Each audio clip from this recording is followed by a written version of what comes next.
തുടങ്ങാം സാറേ, തുടങ്ങാം എന്നാൽ.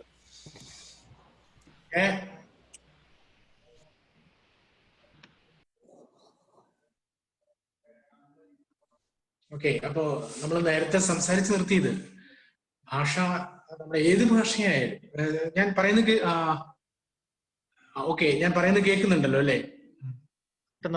വളരെ ക്ലിയർ. Okay okay. ഭാഷ എന്നുള്ളത് അതിന്റെ അത് ഇറ്റ്സ് ഫോർ കമ്മ്യൂണിക്കേഷൻ എന്ന് നിങ്ങൾ തന്നെ പറഞ്ഞു, ഞാനല്ല പറഞ്ഞത്, നിങ്ങൾ തന്നെ പറഞ്ഞു. It's four communication.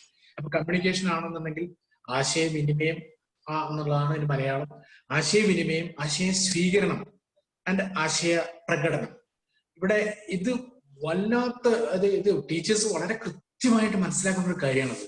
കാരണം എന്താ വെച്ചാൽ പലരും ഈ ആശയ പ്രകടനത്തിന് വല്ലാത്തൊരു ഇമ്പോർട്ടൻസ് കൊടുത്തിട്ട്, ആശയപ്രകടനം എന്ന് പറഞ്ഞിട്ടുണ്ടെങ്കിൽ എഴുത്ത്, ആശയപ്രകടനത്തിലെയും പിന്നെ ഭാഷണത്തിന് തീരെ പ്രാധാന്യം കൊടുക്കാതെ നേരെ എഴുത്തിലേക്ക് എടുത്തു ചാടുക ചെയ്യുന്നു ടീച്ചേഴ്സ്.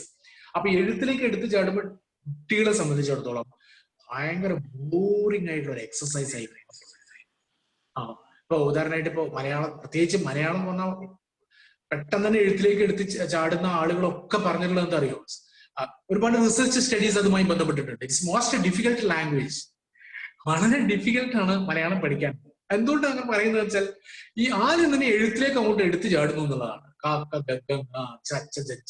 അപ്പൊ സംസാരം തന്നെ നോക്കും, ഭയങ്കര എന്തൊരു ഇടി വെട്ടുന്നത് പോലെയാണ്. അങ്ങനെ അച്ഛ എന്നുള്ള അതൊക്കെ എഴുതുന്നു. എന്തിനാണ് ആദ്യത്തെ എന്നുള്ള എഴുത്ത് തന്നെ ഒരു അനുഭവത്തിന്റെ പശ്ചാത്തലത്തിൽ അല്ലാണ്ട് എന്നുള്ള എഴുത്തിലേക്ക് കുട്ടി പെട്ടെന്ന് വന്നു കഴിഞ്ഞാൽ കുട്ടിക്ക് പറ്റില്ല. അധ്യാപിക വിചാരിക്കുന്നത് പോലെ വളരെ കൃത്യമായിട്ട് പിന്നെ എന്ന് എഴുതാനുള്ള ഒരു ഇത് വരില്ല. അതെന്തുകൊണ്ടാണ് വെച്ചാൽ നമ്മുടെ ആശയപ്രകടനത്തിന്റെ ഫലമായിട്ടുള്ള എഴുത്തിലേക്ക് ഡയറക്റ്റ് ആയിട്ട് കിടക്കുന്നു. അതാണ് പ്രശ്നം. അപ്പൊ ഇവിടെ നമ്മൾ കണിക്കുന്നതിൽ നമ്മൾ മലയാളം മിഷനിൽ സ്വീകരിക്കുന്ന ഒരു പെടമുടി എന്ന് പറഞ്ഞെങ്കിൽ നന്നായി ആശയ സ്വീകരണം നടന്ന കുട്ടികൾക്ക് മാത്രമാണ്. അത് കുട്ടികളായാലും വലിയവരായാലും ആരായാലും നല്ല ആശയ സ്വീകരണം നന്നായി നടന്ന വ്യക്തികൾക്ക് മാത്രമാണ് ആശയപ്രകടനത്തിന് സാധ്യതയുള്ളത് എന്നുള്ളതാണ്. അതിലെ ഏറ്റവും ആദ്യത്തെ എന്ന് പറയുന്നത് ആശയ സ്വീകരണത്തിലെ ശ്രവണമാണ്. ശ്രവണത്തിന് ഉദാഹരണം പറഞ്ഞു. ജനിച്ച ഉടനെ കുട്ടിക്ക് ധാരാളം ശ്രവണ സാധ്യതകളുണ്ട്. അമ്മ എപ്പോഴും കുട്ടിക്ക് കെയർ കൊടുത്തുകൊണ്ടിരിക്കുകയാണ്. അമ്മ ഇങ്ങനെ കുട്ടിയെ കൊഞ്ചിച്ചുകൊണ്ട് അപ്പൊ കുട്ടി ഇങ്ങനെ എപ്പോഴും അമ്മയുടെ കണ്ണുകളിലേക്കാണ് നോക്കുക. അമ്മയുടെ കണ്ണുകളിലേക്കാണ് കുട്ടി നോക്കുക. അപ്പൊ ഇങ്ങനെ ഒരുപാട് പിന്നെ കുട്ടി ഇങ്ങനെ ധാരണകൾ കുട്ടിക്ക് പിന്നെ ഉണ്ടായിക്കൊണ്ടിരിക്കുന്നു എന്നുള്ളതാണ്. അങ്ങനെ വരുമ്പോഴാണ്, അതുവരെയാണ് നമ്മൾ നേരത്തെ ഡിസ്കസ് ചെയ്തത്, അങ്ങനെ എല്ലാവരും കേട്ടോന്ന് അറിയില്ല.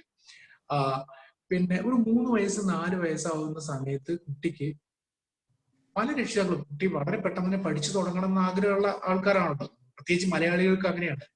കുഞ്ഞുണ്ണി മാഷിനെ പാടിയിട്ടുണ്ടല്ലോ. എന്താ കുഞ്ഞുണ്ണി മാഷ് പാടിയിട്ടുള്ളത്?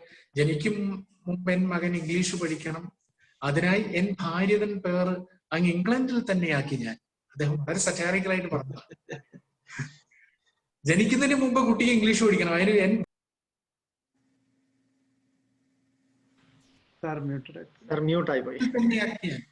ഇംഗ്ലണ്ടിലേക്ക് ജനിക്കുന്ന സമയത്ത് സാഹിബിന്റെ ഇംഗ്ലീഷ് ആണല്ലോ കുട്ടി കേൾക്കുക എന്ന് വിചാരിച്ചിട്ട്. അപ്പൊ വളരെ ആക്ഷേപഹാസ്യ സ്വരത്തിൽ അദ്ദേഹം പറഞ്ഞതാണ്. അപ്പൊ ഇവിടെ അത് ഏത് ഭാഷയായാലും ഒരു സ്വാഭാവികമായ തരത്തിൽ ശ്രവണ സാധ്യതകൾ ഉണ്ടാകുന്ന തരത്തിൽ 2-3 വയസ്സ് വരെ. അതുകൊണ്ടാണ് ഞാൻ ഒരു കമ്പയർ ചെയ്യാൻ പറഞ്ഞത്. നല്ല കുട്ടിയുടെ ജനന സാഹചര്യവും അമ്മ ഗർഭാവസ്ഥയിലിരിക്കുന്ന ചൈൽഡ് സൈക്കോളജിസ്റ്റ് ഒക്കെ പറയുന്നുണ്ട്. അത് ഗർഭാവസ്ഥയിലിരിക്കുന്ന സമയത്ത് പോലും കുട്ടി ശ്രവണ സാധ്യത ഉണ്ടെന്നാണ് പറയുന്നത്. അപ്പൊ അതുകൊണ്ടാണ് നല്ല സംഗീതം കേൾക്കുന്ന ഒരു അവസ്ഥയിൽ ആയിരിക്കണം ഗർഭിണിയായിട്ടുള്ള അമ്മ ഉണ്ടാകുന്നത്. സംഗീതാത്മകമായ ഒരു അന്തരീക്ഷത്തില്, വഴക്കുകളില്ലാത്തൊരു അന്തരീക്ഷത്തില്, വീട്ടില് നല്ല ഹോമില് നല്ല ശാന്തതയുള്ള ഒരു അന്തരീക്ഷത്തിൽ. അതൊക്കെ ഗർഭസ്ഥ ശിശുവിനെ ബാധിക്കുന്നാണല്ലോ പറയാറുള്ളത്. അത് വളരെ കൃത്യമാണ് അത്. അപ്പൊ അങ്ങനെ അല്ലാത്തൊരു സാഹചര്യത്തിൽ വരുന്ന കുട്ടിയുടെ പിന്നെ ആശയപ്രകടന തലം വളരെ വ്യത്യസ്തമാണ്. അത് വളരെ സയന്റിഫിക്കലി പ്രൂവ് ചെയ്തൊരു കാര്യമാണ്. ജനിച്ച ഉടനെ തന്നെ കുട്ടി ഇങ്ങനെ കുട്ടിയോട് ഒരുപാട് കിളിക്കുഞ്ചലുകള് വളരെ പറഞ്ഞ രീതിയിൽ സംസാരിക്കുന്നു. 3 വയസ്സ് 4 വയസ്സായ നല്ല ചിത്രകഥകൾ കാണിച്ചു കൊടുക്കുന്നു. കുട്ടി ഈ ചിത്രം കാണുമ്പോൾ തന്നെ കുട്ടി ഇങ്ങനെ പറയാൻ തുടങ്ങും. എന്താണ് അതിൽ? ചിലപ്പോൾ നമ്മളൊരു വഴി ഇങ്ങനെ കാണിച്ചു കൊടുത്താൽ മതി. ഇതിൽ എന്താ കാണുന്നത്? ഈ ചിത്രത്തിൽ നമ്മുടെ കണിക്കൊന്ന പുസ്തകം നിങ്ങളുടെ കയ്യിലുണ്ടെങ്കിൽ ഒന്ന് എടുത്ത് നോക്കിയാലും കണിക്കൊന്നയില് ആദ്യത്തെ ഭാഗം എന്ന് പറയുന്നത്, ആദ്യത്തെ പേജ് എന്ന് പറയുന്നത് ഒരു ബിഗ് പിക്ചറാണ്, ഒരു വലിയ പിക്ചറാണ്. അതില് കേരളീയ സാഹചര്യത്തിലുള്ള ഒരു പിക്ചറാണ്. നമ്മൾ അതിനെ പിന്നെ US സാഹചര്യത്തിലുള്ള ഒരു സംഭവമാക്കി മാറ്റണം. കാരണം നേരത്തെ നമ്മൾ അനൗപചാരികമായി ചർച്ച ചെയ്തപ്പോൾ പറഞ്ഞ് പല കാര്യങ്ങളും പലതും കുട്ടിക്ക് അറിയില്ല. ഒരൊക്കെയുടെ കാര്യം പറഞ്ഞാൽ പോലെ പലതും കുട്ടിക്ക് അറിയില്ല. അവിടെ ഒരു വീടാണ്, വീട്ടിൽ അച്ഛൻ ജോലി ചെയ്തുകൊണ്ടിരിക്കുന്നുണ്ട്, അമ്മ എന്തൊക്കെ ജോലി ചെയ്തുകൊണ്ടിരിക്കുന്നുണ്ട്, പിന്നെ കുട്ടി കളിക്കുന്നുണ്ട്, മരത്തിന്റെ മുകളിൽ 2-3 പിന്നെ മൃഗങ്ങളുണ്ട്, പിന്നെ പശു ഇങ്ങനെ മേയാൻ പോകുന്നുണ്ട്. അപ്പൊ ഇവിടെ ഈ ചിത്രം കാണിച്ചു കൊടുത്തുകൊണ്ട് ഇവിടെ എന്താണ് നിങ്ങൾ കാണുന്നത് എന്നുള്ള, അതുപോലെ തന്നെ ഓരോ സിറ്റുവേഷനിലേക്കും ഓരോ സൂചനകളിലേക്കും കുട്ടിയുടെ ശ്രദ്ധ പതുക്കെ കൊണ്ടുവന്ന് കുറെ ചോദ്യങ്ങളിലൂടെ കുട്ടിയെ ഈ ഒരു അവസ്ഥയിലേക്ക് എത്തിക്കുക എന്നുള്ളതാണ്. അപ്പൊ കുട്ടി ഇവരെ കുട്ടിയുടെ സംസാരത്തിലും അച്ഛനും അമ്മയുമായിട്ടും അച്ഛനുമായിട്ടും മുത്തശ്ശിയായിട്ടും ഒക്കെ സംസാരിച്ചതിൽ നിന്നുണ്ടാവുന്ന ചില വാക്കുകളുണ്ട്. ആ വാക്കുകൾ ഉപയോഗിച്ചിട്ട് കുട്ടി ഓരോന്ന് പറയാൻ. ഇവിടെ ഇതേ സന്ദർഭത്തിൽ തന്നെ ഇവിടെ US അവിടുത്തെ സാഹചര്യം, അവിടെ ബോൺ ആൻഡ് ബ്രോട്ടപ്പ് ആയിട്ടുള്ള കുട്ടികളാണെങ്കിൽ എന്ത് ചെയ്യണം എന്നുള്ളൊരു ചോദ്യം വളരെ കൃത്യമായിട്ട് വരുന്നുണ്ട്. അങ്ങനെ വരുമ്പോൾ നല്ല റൈംസ്, അതേപോലെ തന്നെ ഇതേപോലെയുള്ള കാർട്ടൂൺ കഥകളൊക്കെ ഇംഗ്ലീഷിൽ ഉള്ളത് അതിന്റെ ഒരു തർജ്ജമ എന്നുള്ള രൂപത്തിലോ അല്ലെങ്കിൽ എന്തെങ്കിലും ഒരു സ്ക്രിപ്റ്റ് നമ്മൾ തയ്യാറാക്കിയിട്ട് ഇത് രണ്ടും വെച്ചിട്ട് ഇപ്പൊ ആമയും മുയലും തമ്മിലുള്ള പന്തയം വെച്ച കഥ ഒരുവിധ ലോകത്ത് എല്ലായിടത്തും ഉണ്ട്. അത് അങ്ങനെ കോമൺ ആയിട്ട് കിട്ടുന്ന കുറെ സംഭവങ്ങൾ ഉണ്ടായിരിക്കും. ഇല്ല എന്നുണ്ടെങ്കിൽ എന്ത് ചെയ്യും? ഇപ്പൊ ഉദാഹരണമായിട്ട് ഇപ്പോ ഉത്സവത്തിന്റെ ഒരു അന്തരീക്ഷം, തൃശ്ശൂർ പൂരം എന്നുള്ളത് കുട്ടിയെ സംബന്ധിച്ചിടത്തോളം അവിടെ അത് കണ്ടിട്ടില്ലെങ്കിൽ കുട്ടിക്ക് എന്താണ് ഈ പൂരം, എന്താണ് ഉത്സവം എന്നുള്ളത് കുട്ടിക്ക് അറിയില്ല. അപ്പൊ നമ്മള് പൂരത്തിന്റെ ഒരു അന്തരീക്ഷം കൊണ്ടുവരാൻ വേണ്ടിയിട്ട് അതിന്റെ ഒരു ഭാഗത്തേക്ക് ഞാൻ പിന്നെ വരുന്നുണ്ട്. എന്നാലും ഞാൻ സാന്ദർഭികമായിട്ട് പറഞ്ഞു മാത്രം. ചിലപ്പോ നമ്മള് ഗൂഗിളിൽ തൃശ്ശൂർ പൂരം എന്ന് അടിച്ചു കൊടുത്തിട്ടുണ്ടെങ്കിൽ അതിന്റെ ആനയും വെഞ്ചാമരവും എല്ലാം ഉള്ള തൃശ്ശൂർ പൂരത്തിന്റെ എൻറ്റയർ എപ്പിസോഡ് നമുക്ക് ഡൗൺലോഡ് ആയി കിട്ടും. അത് കുട്ടിയെ കാണിച്ചു കൊടുത്തുകൊണ്ട് this is A festival Thrissur Pooram, ഇതിൽ എന്തൊക്കെയാണെന്ന് അറിയോ? ദിസ് ഇസ് എലഫന്റ് എന്ന് പറഞ്ഞാൽ എന്താണ്? ആന. അങ്ങനെ ഒരു ആശയത്തിന്റെ തർജ്ജമയിലേക്കും ആ തരത്തിൽ നമ്മൾ മുന്നോട്ട് പോകേണ്ടി. ഇങ്ങനെ ഒരു 3 വയസ്സ് 4 വയസ്സൊക്കെ ആകുമ്പോൾ പിന്നെ വേറൊരു, ഞാൻ ആദ്യം തന്നെ പറയട്ടെ, ഇപ്പൊ ഇംഗ്ലണ്ടില് UK നമ്മള് ഏകദേശം 120ഓളം അധ്യാപകർക്ക് പരിശീലനം കൊടുത്തു കഴിഞ്ഞു. അവര് തീരുമാനിച്ചു കഴിഞ്ഞൊരു കാര്യമുണ്ട്, അത് നമുക്ക് എല്ലാവർക്കും അപ്ലൈ ചെയ്യും. അത് നോക്കണം. നമ്മള് ആസ് എ മലയാളി, നമ്മൾ മലയാളികൾ എന്നുള്ള നിലയ്ക്ക് നമ്മുടെ വീട്ടിൽ നമ്മൾ കഴിയുന്നത്ര മലയാളമേ സംസാരിക്കൂ എന്നൊരു ചുറ്റുപാടുണ്ടാക്കണം. കാരണം കുട്ടി സ്കൂളിൽ ചെന്നിട്ടുണ്ടെങ്കിൽ അവിടെ സായിപ്പിന്റെ മക്കളുടെ കൂടെയാണ് കുട്ടി ഇരിക്കുന്നത്, കുട്ടിക്ക് അത്തരത്തിലുള്ള ഒരു സിറ്റുവേഷൻ ആണ്. അപ്പൊ അങ്ങനെ വരുമ്പോ വീട്ടിൽ നമ്മുടെ ഉന്മേശയ്ക്ക് ചുറ്റും നമ്മുടെ അച്ഛനും അമ്മയും മക്കളും കൂടി ഇരിക്കുന്ന സമയത്ത് മലയാളം സംസാരിക്കുക. അപ്പൊ കുട്ടിക്ക് ആദ്യം ചിലപ്പോൾ മനസ്സിലായില്ല എന്ന് വരും. അപ്പൊ ആ സമയത്ത് ഇത് ഇന്നതാണ്, ഇതിന് മലയാളത്തിൽ നിന്നാണ് എന്നുള്ള ഒരു ചർച്ചയിലൂടെ ആ സംഭവങ്ങളിലൂടെ മലയാളത്തിന്റെ ഒരു സിറ്റുവേഷൻ എന്തായാലും ഉണ്ടാവും. ഏറ്റവും മിനിമം അമ്മ, അച്ഛൻ. ഇപ്പൊ കുട്ടിയെ ഇങ്ങനെ പുറത്തേക്ക് കൊണ്ടുപോയിട്ട് പിന്നെ മാമുണ്ണാൻ വേണ്ടിയിട്ട്, ചോറ് കൊടുക്കാൻ വേണ്ടിയിട്ട് അമ്മ ആകാശത്ത് അമ്പിളിമാമനെ കാണിക്കുമ്പോൾ ആകാശം, ദിസ് ഈസ് സ്കൈ എന്ന് പഠിച്ചിട്ടുണ്ടാവും കുട്ടി. ആകാശം, അമ്പിളിമാമൻ, ഇങ്ങനെയുള്ള കുട്ടിയുടെ ഇഷ്ടമുള്ള ചില ബിംബങ്ങളെ അതിന്റെ മലയാളത്തിലുള്ള വാക്കുകൾ എന്താണ് എന്ന് എസ്റ്റാബ്ലിഷ് ചെയ്യണം കുട്ടിയെ. അത് കൃത്യമായി മനസ്സിലാക്കണം. അത് ഇടയ്ക്കിടെ എന്ന് പറഞ്ഞാൽ ഇവിടെ ആവർത്തനമല്ല, നമ്മൾ ഒരിക്കലും ആവർത്തനമല്ല, നമ്മൾ റെക്കറൻസ് ആണ്. അപ്പൊ റെക്കറൻസിനുള്ള അവസരം ധാരാളം കൊടുക്കുക എന്നുള്ളതാണ്. ഒരു ഉദാഹരണം ഞാൻ 5-ആളാണ്. കുട്ടിയുടെ ഒരു അവസ്ഥയിൽ ഞാൻ 2 വാക്കുകൾ ഞാൻ നിങ്ങളോട് പറയട്ടെ, നിങ്ങളുടെ പാഡിലൊന്ന് എഴുതിയെടുക്കും. ഒന്ന് ഞാൻ നേരത്തെ പറഞ്ഞ അമ്മ. രണ്ടാമത്തെ വാക്ക് ആകാശം, അമ്മയും ആകാശവും. ഞാൻ നിങ്ങൾക്ക് തരുന്ന ഒരു അസൈൻമെന്റ് എന്താ വെച്ചാല്, പ്രത്യക്ഷത്തിൽ അമ്മയും ആകാശവും തമ്മിലൊരു ബന്ധവുമില്ല, യാതൊരു ബന്ധവുമില്ല. പക്ഷെ അമ്മ എന്നുള്ള വാക്ക് കുട്ടി എപ്പോഴൊക്കെയോ കേട്ടിട്ടുണ്ട്, എപ്പോഴല്ല നിരന്തരമായി കേട്ടുകൊണ്ടിരിക്കുകയാണ്. ആകാശം എന്നുള്ള വാക്ക് എപ്പോഴൊക്കെ കേട്ടിട്ടുണ്ട്, അറിഞ്ഞിട്ടുണ്ട്, അമ്മ ആകാശം കാണിച്ചു കൊടുത്തിട്ടുണ്ട്. ഇനി ഞാൻ പറയുന്ന ഒരു എക്സസൈസ്, അമ്മ എന്നതും ആകാശം എന്ന വാക്കും കൂടി ചേർത്ത് അർത്ഥപൂർണമായ മീനിങ് ആയ ഒരു സെന്റൻസ് ഉണ്ടാക്കണം.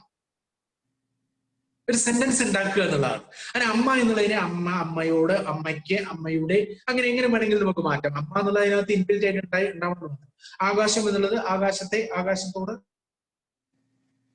ആകാശത്തിന്, എങ്ങനെ വേണമെങ്കിൽ മാറ്റാം. പക്ഷെ ഈ സെന്റൻസ് ഉണ്ടാക്കുന്ന സമയത്ത് ആകാശം ഇതിനകത്ത് ഉണ്ടാവണം. അതൊരു മീനിങ് സെന്റൻസ് ആവും വേണം. ജയൻ സാറിന് പറയാൻ പറ്റും ഒരു വാക്ക്, ഒരു സെന്റൻസ്, അമ്മയുണ്ടാവണം, ആകാശം ഉണ്ടാവണം. കുട്ടിയുടെ സിറ്റുവേഷനിൽ ആലോചിക്കും. അത് സാറിന് മുമ്പേ പറഞ്ഞു, അമ്മ ആകാശം കാണിച്ചു തന്നു. യെസ്, അമ്മ എനിക്ക് ആകാശം കാണിച്ചു തന്നു. കണ്ടോ, അവിടെ ഒരു ആശയവിനിമയത്തിന്റെ തലത്തിലേക്ക് പല അവസ്ഥകളിൽ നിന്ന് കുട്ടി ശേഖരിച്ച വാക്കുകളെ ബന്ധിപ്പിച്ചുകൊണ്ട് ഒരാശയം കുട്ടി ഉണ്ടാക്കുകയാണ്. പിന്നെ വേറൊന്ന്, ജീവൻ സാർ. ഈ രണ്ട് വാക്കുകൾ തന്നെ അല്ലേ? അതെ, ഈ രണ്ട് വാക്കുകൾ തന്നെ. നമുക്ക് അതിനെ പറ്റി ഒന്ന് ആലോചിച്ച് നോക്കാം.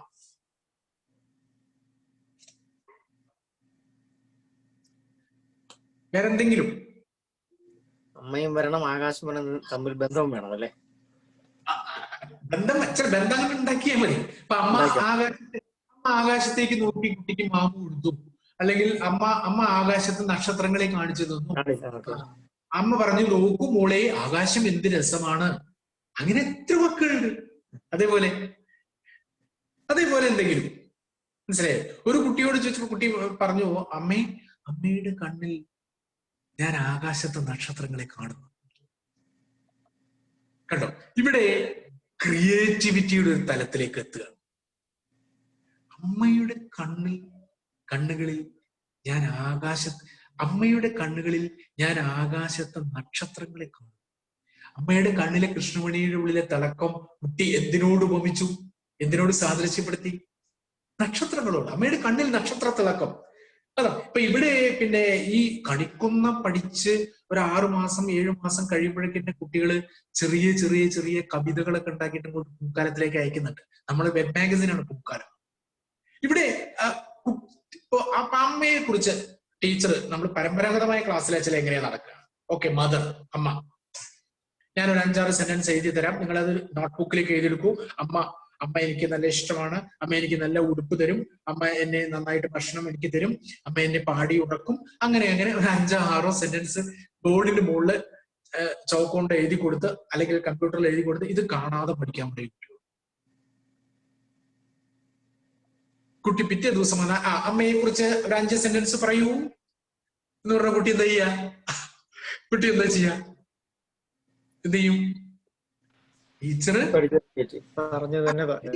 എന്താണോ പറഞ്ഞു കൊടുത്ത് അത് ഇങ്ങോട്ട് ഛർദിക്കും. ഞാനതിനെ ഛർദിക്കുക എന്നാ പറയാ, അങ്ങനെ പറയാ. അവിടെയാണ് നമ്മൾ അമ്മയും ആകാശവും തമ്മിൽ 2 വാക്കുകൾ വെച്ചിട്ട് ഒരു പുതിയ സെന്റൻസ് ഉണ്ടാക്കാൻ പറയുന്നത്. അതുപോലെ തന്നെ വീട്, ഹൗസ്, വീട് എല്ലായിടത്തും ഉള്ളതാണ്. ക്ലാസ്സിൽ ഇങ്ങനെ ഒരു ഇത് നടക്കാൻ വിചാരിക്കാം. നോക്കൂ, വീട്, നല്ല വീട്. കുട്ടികളുടെ മുമ്പിൽ നമ്മൾ പാടി കൊടുക്കണം. വീട്, നല്ല വീട്, എന്തു നല്ല വീട്. എന്താ നല്ല വീടാന്ന് പറയാൻ കാരണം മക്കളെ? വീട്, നല്ല വീട്, എന്തു നല്ല വീട്, അച്ഛനുള്ള വീട്. യെസ്, അവിടെ വെച്ച് മൈക്ക് കുട്ടിക്ക് കൊടുക്കുകയാണ്. ഈ 3 വരിയെ ടീച്ചർ പാടുന്നുള്ളൂ. വീട്, നല്ല വീട്, എന്ത് നല്ല വീട്. ലിസണിങ്ങിനുള്ള അവസരം ഉണ്ടാക്കി കൊടുക്കുകയാണ്. വീട്, നല്ല വീട്, എന്ത് നല്ല വീട്, അച്ഛനുള്ള വീട്. അടുത്ത വരി മോൻ പാടൂ എന്ന് പറഞ്ഞാൽ എന്തായിരിക്കും കുട്ടി പാടുക? അച്ഛനുള്ള വീട് എന്നൊരു ക്ലൂ കുട്ടിക്ക് കൊടുത്തിട്ടുണ്ട്. എന്താ കുട്ടി പാടുക? തീർച്ചയായും അമ്മയുള്ള വീട്. അപ്പൊ തന്നെ ബാക്ക് അത് എഴുതാം. ഇവിടെ ചൈൽഡ് കൺസ്ട്രക്ട് നോളജ് നമ്മുടെ പെഡഗോഗിയാണ്. ഇവിടെ കുട്ടിയുടെ അതേവരെ കുട്ടി സ്വീകരിച്ച ആശയ സ്വീകരണം നടന്ന ആ വാക്കുകളെ കുട്ടി ഈ കവിതയുടെ ചിട്ടവട്ടങ്ങളിലേക്ക് കൊണ്ടുവരികയാണ്. ഈ കവിതയുടെ അച്ഛനുള്ള വീട്, അമ്മയുള്ള വീട്. അപ്പോഴേക്കൊരു വെല്ലുവിളിയായി, ഒരു വെല്ലുവിളിയായി. ഓക്കെ, അടുത്ത വരി വരട്ടെ. അടുത്ത വരി പറയൂ, കേൾക്കട്ടെ, നമ്മളൊന്ന് കുട്ടിയായി നോക്കാം. അടുത്ത വരി എന്താ? അവിടെ ഒരു വനിതാ ശബ്ദം കേട്ട് ഞാൻ. പറയൂ. ചേച്ചിയുള്ള വീട്, ചേട്ടനുള്ള ചേച്ചിയുള്ള വീട്, ചേട്ടനുള്ള വീട്, നല്ല കാറുള്ള വീട്, പൂന്തോട്ടമുള്ള, ഗാർഡനുള്ള. ചിലപ്പോ ഗാർഡൻ എന്നായിരിക്കും കുട്ടി പറയാ, പറഞ്ഞോട്ടെ, മംഗ്ലീഷിലാവും പറയാ, പറഞ്ഞോട്ടെ. പക്ഷെ അപ്പൊ തന്നെ നമ്മൾ അതിനെ ഗാർഡൻ, പൂന്തോട്ടം അല്ലേ, പൂന്തോട്ടം അല്ലേ. അപ്പൊ ഗാർഡൻ എന്ന് കുട്ടി പറഞ്ഞ അപ്പൊ തന്നെ നമ്മൾ എന്ത് ചെയ്യണം? ഗാർഡൻ എന്ന് പറയണ്ട, പൂന്തോട്ടം എന്ന് പറയണ്ട, അങ്ങനെ പറയരുത്. അതെന്താ നമ്മൾ എങ്ങനെയാ അതിനോട് പ്രതികരിക്കുക? നമ്മൾ പ്രതികരിക്കുക എങ്ങനെ? ഓ ഗാർഡൻ, പൂന്തോട്ടം അല്ലേ, പൂന്തോട്ടമുള്ള വീട്, ഇങ്ങനെ ഇഷ്ടം പോലെ ഇങ്ങനെ വന്നുകൊണ്ടിരിക്കും. മറ്റൊന്ന് മഴ. ഞാൻ ഇതിന്റെ കാര്യം പറഞ്ഞു, ഏത് വീടിന്റെ കാര്യം പറഞ്ഞു. ആദ്യം നമ്മൾ ഒരു കവിത ഉണ്ടാക്കിയത് എന്തുമായി ബന്ധപ്പെട്ടിട്ടാ പറഞ്ഞോ? ആകാശം. വീടിന്റെ അമ്മയും ആകാശവും തമ്മിൽ അല്ലെ, ആ വീട്. പിന്നെ മഴ, റെയിനിങ് എവിടെയുള്ളതാണല്ലോ, അവിടെയുണ്ടല്ലോ. മഴ പെയ്യാതിരിക്കില്ലല്ലേ, എപ്പോഴെങ്കിലും മഴ ഉണ്ടാവുമല്ലോ, ഉണ്ടാവില്ലേ സർ? ഉണ്ട്. അപ്പൊ നോക്കൂ, ടീച്ചർ ഇന്ന് മഴയെ കുറിച്ച് ഒരു ചെറിയ പാട്ടാണ് അവതരിപ്പിക്കുന്നത്. എല്ലാവരും ശ്രദ്ധിക്കണേ. ഓക്കെ. മഴ മഴ മഴ മഴ പെയ്യുന്നു, മഴ മഴ മഴ മഴ പെയ്യുന്നു, ചറപറ ചറപറ പെയ്യുന്നു, വീടിനു മേലെ പെയ്യുന്നു. യെസ്, ഇനി മൈക്ക് കുട്ടിക്ക് കൊടുക്കാറായി. മഴ മഴ മഴ മഴ പെയ്യുന്നു, ചറപറ ചറപറ പെയ്യുന്നു, വീടിനു മേലെ പെയ്യുന്നു. യെസ്, ജീവൻ പറയൂ, അനിൽ പറയൂ, അടുത്ത വരി കേക്കട്ടെ. വീടിനു മേലെ പെയ്യുന്നു, പിന്നെ മുറ്റത്തെല്ലാം പെയ്യുന്നു. യെസ്, മുറ്റത്തെല്ലാം പെയ്യുന്നു. ദിലീപ്. മഴയുടെ ശബ്ദം കേൾക്കുന്നു. ഫാന്റാസ്റ്റിക്. മഴയുടെ ശബ്ദം കേൾക്കുന്നു. പിന്നെ ശ്രീപ്രസാദ്. ചറപറ ശബ്ദം കേൾക്കുന്നു. പിന്നെ കുട്ടി കടലിലൊക്കെ പോയിട്ടുണ്ടെങ്കിൽ കുട്ടി പറയും കടലിനു മീതെ പെയ്യുന്നു. കടലിന്റെ മീതെ മഴ പെയ്യുന്ന കാണാൻ എന്ത് രസമറിയും, ഭയങ്കര ഇൻട്രസ്റ്റ് ഉള്ള കാര്യമാണ്. കടലിനു മീതെ അങ്ങനെ ചെരിച്ച് തുള്ളിയായിട്ട് ഇങ്ങനെ വീഴുന്നത്. അവിടെ കവിത പിറക്കുകയായി. ഈ സംഗതിയെയാണ് നമ്മൾ പാർട്ടിസിപ്പേറ്ററി ലേണിംഗ് എന്ന് പറയുന്നത്, പങ്കാളിത്ത പഠനം. നമ്മൾ വൈഗോട്സ്കിയാണ് ഇതുമായി ബന്ധപ്പെട്ട സോഷ്യൽ കൺസ്ട്രക്റ്റിവിസം എന്നുള്ള സാമൂഹ്യ നിർമ്മിതിവാദം എന്നതാണ്. നമ്മൾ അതിന്റെ വിശദാംശങ്ങളിലേക്കൊക്കെ കുറച്ചുകൂടി കഴിഞ്ഞിട്ട് മൂന്നാമത്തെയും നാലാമത്തെയും മൊഡ്യൂളിലേക്ക് എത്തുമ്പോഴേക്കാണ് തിയററ്റിക്കൽ പാർട്ടിലേക്ക് പോകുന്നത്. ഇപ്പൊ നമുക്ക് കണിക്കുന്ന എടുക്കാനുള്ള ഒരു സന്നദ്ധതയിലേക്ക് നമ്മൾ എത്തുക എന്നുള്ളതാണ്. അത്തരത്തിലാണ് നമ്മൾ പോകുന്നത്. ഇപ്പൊ നമ്മൾ നേരത്തെ അമ്മയും ആകാശവും തമ്മിലുള്ള ബന്ധപ്പെടുത്തിയിട്ട് ഒരു സെന്റൻസ് ഉണ്ടാക്കാം. നെക്സ്റ്റ് സ്റ്റെപ്പിലേക്ക് പോകുമ്പോൾ അമ്മയെ കുറിച്ച് കുറച്ച് കാര്യങ്ങൾ പറയാൻ പറയും. പക്ഷെ പരമ്പരാഗത ക്ലാസ്സിലാണെങ്കിൽ, കണ്ടംപററി ആയിട്ടുള്ള ക്ലാസ്സിലാണെങ്കിൽ നമ്മൾ അമ്മയെ കുറിച്ച് ടീച്ചർ വല്ലാണ്ട് മെനക്കെടാനൊന്നും നോക്കില്ല. ടീച്ചർ ബോർഡിന്റെ മുകളിൽ അല്ലെങ്കിൽ കുറെ കാര്യങ്ങളൊക്കെ എഴുതി അമ്മയെ കുറിച്ച് എഴുതും. അമ്മയെ കുറിച്ച് എഴുതുന്ന പറയുന്നതിന് മുമ്പ് അമ്മയെ കുറിച്ച് പറയും. അമ്മയെ കുറിച്ച് പറയാനുള്ള സിറ്റുവേഷൻ ക്രിയേറ്റ് ചെയ്യുന്നു. നോക്കൂ, ഞാൻ എപ്പോഴും പറയാറുള്ള ഒരു ഉദാഹരണമാണ്. നിങ്ങൾ ആദ്യം കേൾക്കുന്നത് കൊണ്ടാണ് നിങ്ങളോട് പറയുന്നത്. 7 വയസ്സുകാരനായിട്ടുള്ള ഒരു കുട്ടിയോട് അമ്മയെ കുറിച്ച് പറയാൻ പറഞ്ഞപ്പോൾ ആ കുട്ടി പറഞ്ഞത് എന്താണെന്നറിയൂ? അടുക്കളയിൽ സോഡിയം ക്ലോറൈഡ് ഉൽപ്പാദിപ്പിക്കുന്ന യന്ത്രമാണ് എൻ്റെ അമ്മ. അടുക്കളയിൽ സോഡിയം ക്ലോറൈഡ് ഉൽപ്പാദിപ്പിക്കുന്ന യന്ത്രമാണ് എൻ്റെ അമ്മ. ഈ കുട്ടിയുടെ അച്ഛൻ ഒരു കെമിസ്ട്രി അധ്യാപകനായിരുന്നിരിക്കാം. സോഡിയം ക്ലോറൈഡ് എന്നുള്ള വാക്ക് ആ കുട്ടിയുടെ അനുഭവത്തിൽ നിന്ന് ആ കുട്ടിക്ക് എവിടെ നിന്നൊക്കെ കിട്ടിയിട്ടുണ്ട്. എല്ലാവരും ഇതിങ്ങനെ ഉണ്ടാക്കിക്കൊള്ളുന്നില്ല. യന്ത്രം നോക്കൂ, ആ യന്ത്രം എന്നുള്ള വാക്കിന്റെ ഒക്കെ പഞ്ച് എന്താണ്? എന്തായിരിക്കും ആ കുട്ടി അങ്ങനെ പറയാൻ കാരണം? നവനീതൊന്ന് ആലോചിച്ച് നോക്കൂ, എന്തായിരിക്കും ആ കുട്ടി? അടുക്കളയിൽ സോഡിയം ക്ലോറൈഡ് ഉൽപ്പാദിപ്പിക്കുന്ന വേണമെങ്കിൽ അമ്മ അടുക്കളയിൽ എപ്പോഴും വിയർപ്പ് ഒലിപ്പിച്ചുകൊണ്ടിരിക്കുന്നു എന്ന് വേണമെങ്കിൽ പറയാം. പക്ഷെ അതിനകത്ത് ഇതില്ല, അതിനകത്ത് കവിതയില്ല, അതിനകത്ത് ക്രിയേറ്റിവിറ്റി ഇല്ല. കുട്ടി ഉദ്ദേശിച്ച അതാണ്. കുട്ടി ഉദ്ദേശിച്ച ആ സംഭവത്തെ കുട്ടി പറഞ്ഞത്, പ്രസന്റ് ചെയ്തത് എങ്ങനെ. അപ്പൊ നോക്കൂ, എത്ര മനോഹരമീ നമ്മുടെ വീടും പറമ്പുകളും എന്ന് പറഞ്ഞാൽ അതിനകത്ത് കവിത ഉണ്ടാവും. എത്ര മനോഹരമാണ് നമ്മുടെ വീട്. കവിതയാകുന്നത് എപ്പോഴാ? കവിതയാകുന്നത് എപ്പോഴാ? ക്രിയേറ്റിവിറ്റി വല്ലതും കൊണ്ടുവരുമോ? അതായത് കവിത എന്ന വാക്കിൽ തന്നെ പറയുന്നതാണ് കവിത. കവിതയിൽ ഒരു വിതയുണ്ട്. കവിതയിൽ വല്ലതും വിതയ്ക്കണം, അങ്ങനെയാണ് കവികളാവുക. സംതിങ് ഡിഫറെന്റ്, നമ്മൾ പറയുന്നതിനപ്പുറത്തേക്ക്. അത്തരത്തിലേക്ക് കുട്ടിയുടെ ഇമാജിനേഷനെ അങ്ങോട്ട് കൊണ്ടുപോവുക എന്നുള്ളതാണ്. അപ്പൊ അതിനു വേണ്ടിയിട്ട് നമ്മൾ എടുക്കുന്ന. അപ്പൊ ഇവിടെ നോക്കൂ, അമ്മ അടുക്കളയിൽ അധ്വാനിച്ചു കൊണ്ടിരിക്കുന്നു. എപ്പോഴും അമ്മ ഇങ്ങനെ വിയർപ്പ് ഇങ്ങനെ തടവി കളയുന്നു. ആ വിയർപ്പ് ഉപ്പിന്റെ രസമാണ് എന്ന് കുട്ടിക്കറിയാം. ഉപ്പിനെ കുട്ടി സോഡിയം ക്ലോറൈഡ് ആക്കി. യന്ത്രം പോലെ എന്ന് പറയാൻ എന്താ കാരണം? എല്ലാ ദിവസവും രാവിലെ ബ്രേക്ക്ഫാസ്റ്റ് വയ്ക്കുന്നു, പാത്രം മോറുന്നു, ഉച്ചയ്ക്ക് ലഞ്ച് ഉണ്ടാക്കുന്നു, പാത്രം മുറ്റമടിക്കുന്നു, വാഷ് ചെയ്യുന്നു, വൈകുന്നേരം അത് ഇങ്ങനെ പിറ്റേ ദിവസവും ഇത് തന്നെ. ഇങ്ങനെ മെക്കാനിക്കലായിട്ട് ഒരു നാട്ടിൻ പുറത്തെ ഒരു സ്ത്രീ ഇതിങ്ങനെ ചെയ്യുന്നത് കണ്ടപ്പോ ആ കുട്ടിയുടെ പിന്നെ മനസ്സിൽ നിന്ന് വന്ന ഒരു ഇതാണിത്. ഇങ്ങനെയാണ് വരുന്നത്, ഇത്തരത്തിലാണ് വരുന്നത്. അപ്പോ ഇതിനുള്ളൊരു അവസരം നമ്മൾ ഉണ്ടാക്കി കൊടുത്തില്ലെങ്കിലോ, നമ്മളിപ്പോ അവിടുത്തെ കുട്ടി വളരെ പെട്ടെന്ന് തന്നെ ഇത്തരത്തിലുള്ള ഒരു ക്രിയേറ്റീവ് തിങ്കിങ്ങിലേക്ക് വന്നോളണമെന്നൊന്നുമില്ല. അതല്ല ഞാൻ പറഞ്ഞു വരുന്നത് മുഴുവൻ നമ്മൾ പറഞ്ഞു കൊടുക്കാതെ. Teacher is only A facilitator. You please facilitate. Language ലേണിംഗിന്റെ വഴി ഇങ്ങനെ വെട്ടിക്കൊടുക്കുക. വഴി വെട്ടിക്കൊടുത്താൽ വഴിയിലൂടെ പോകേണ്ടത് ആരാണ്?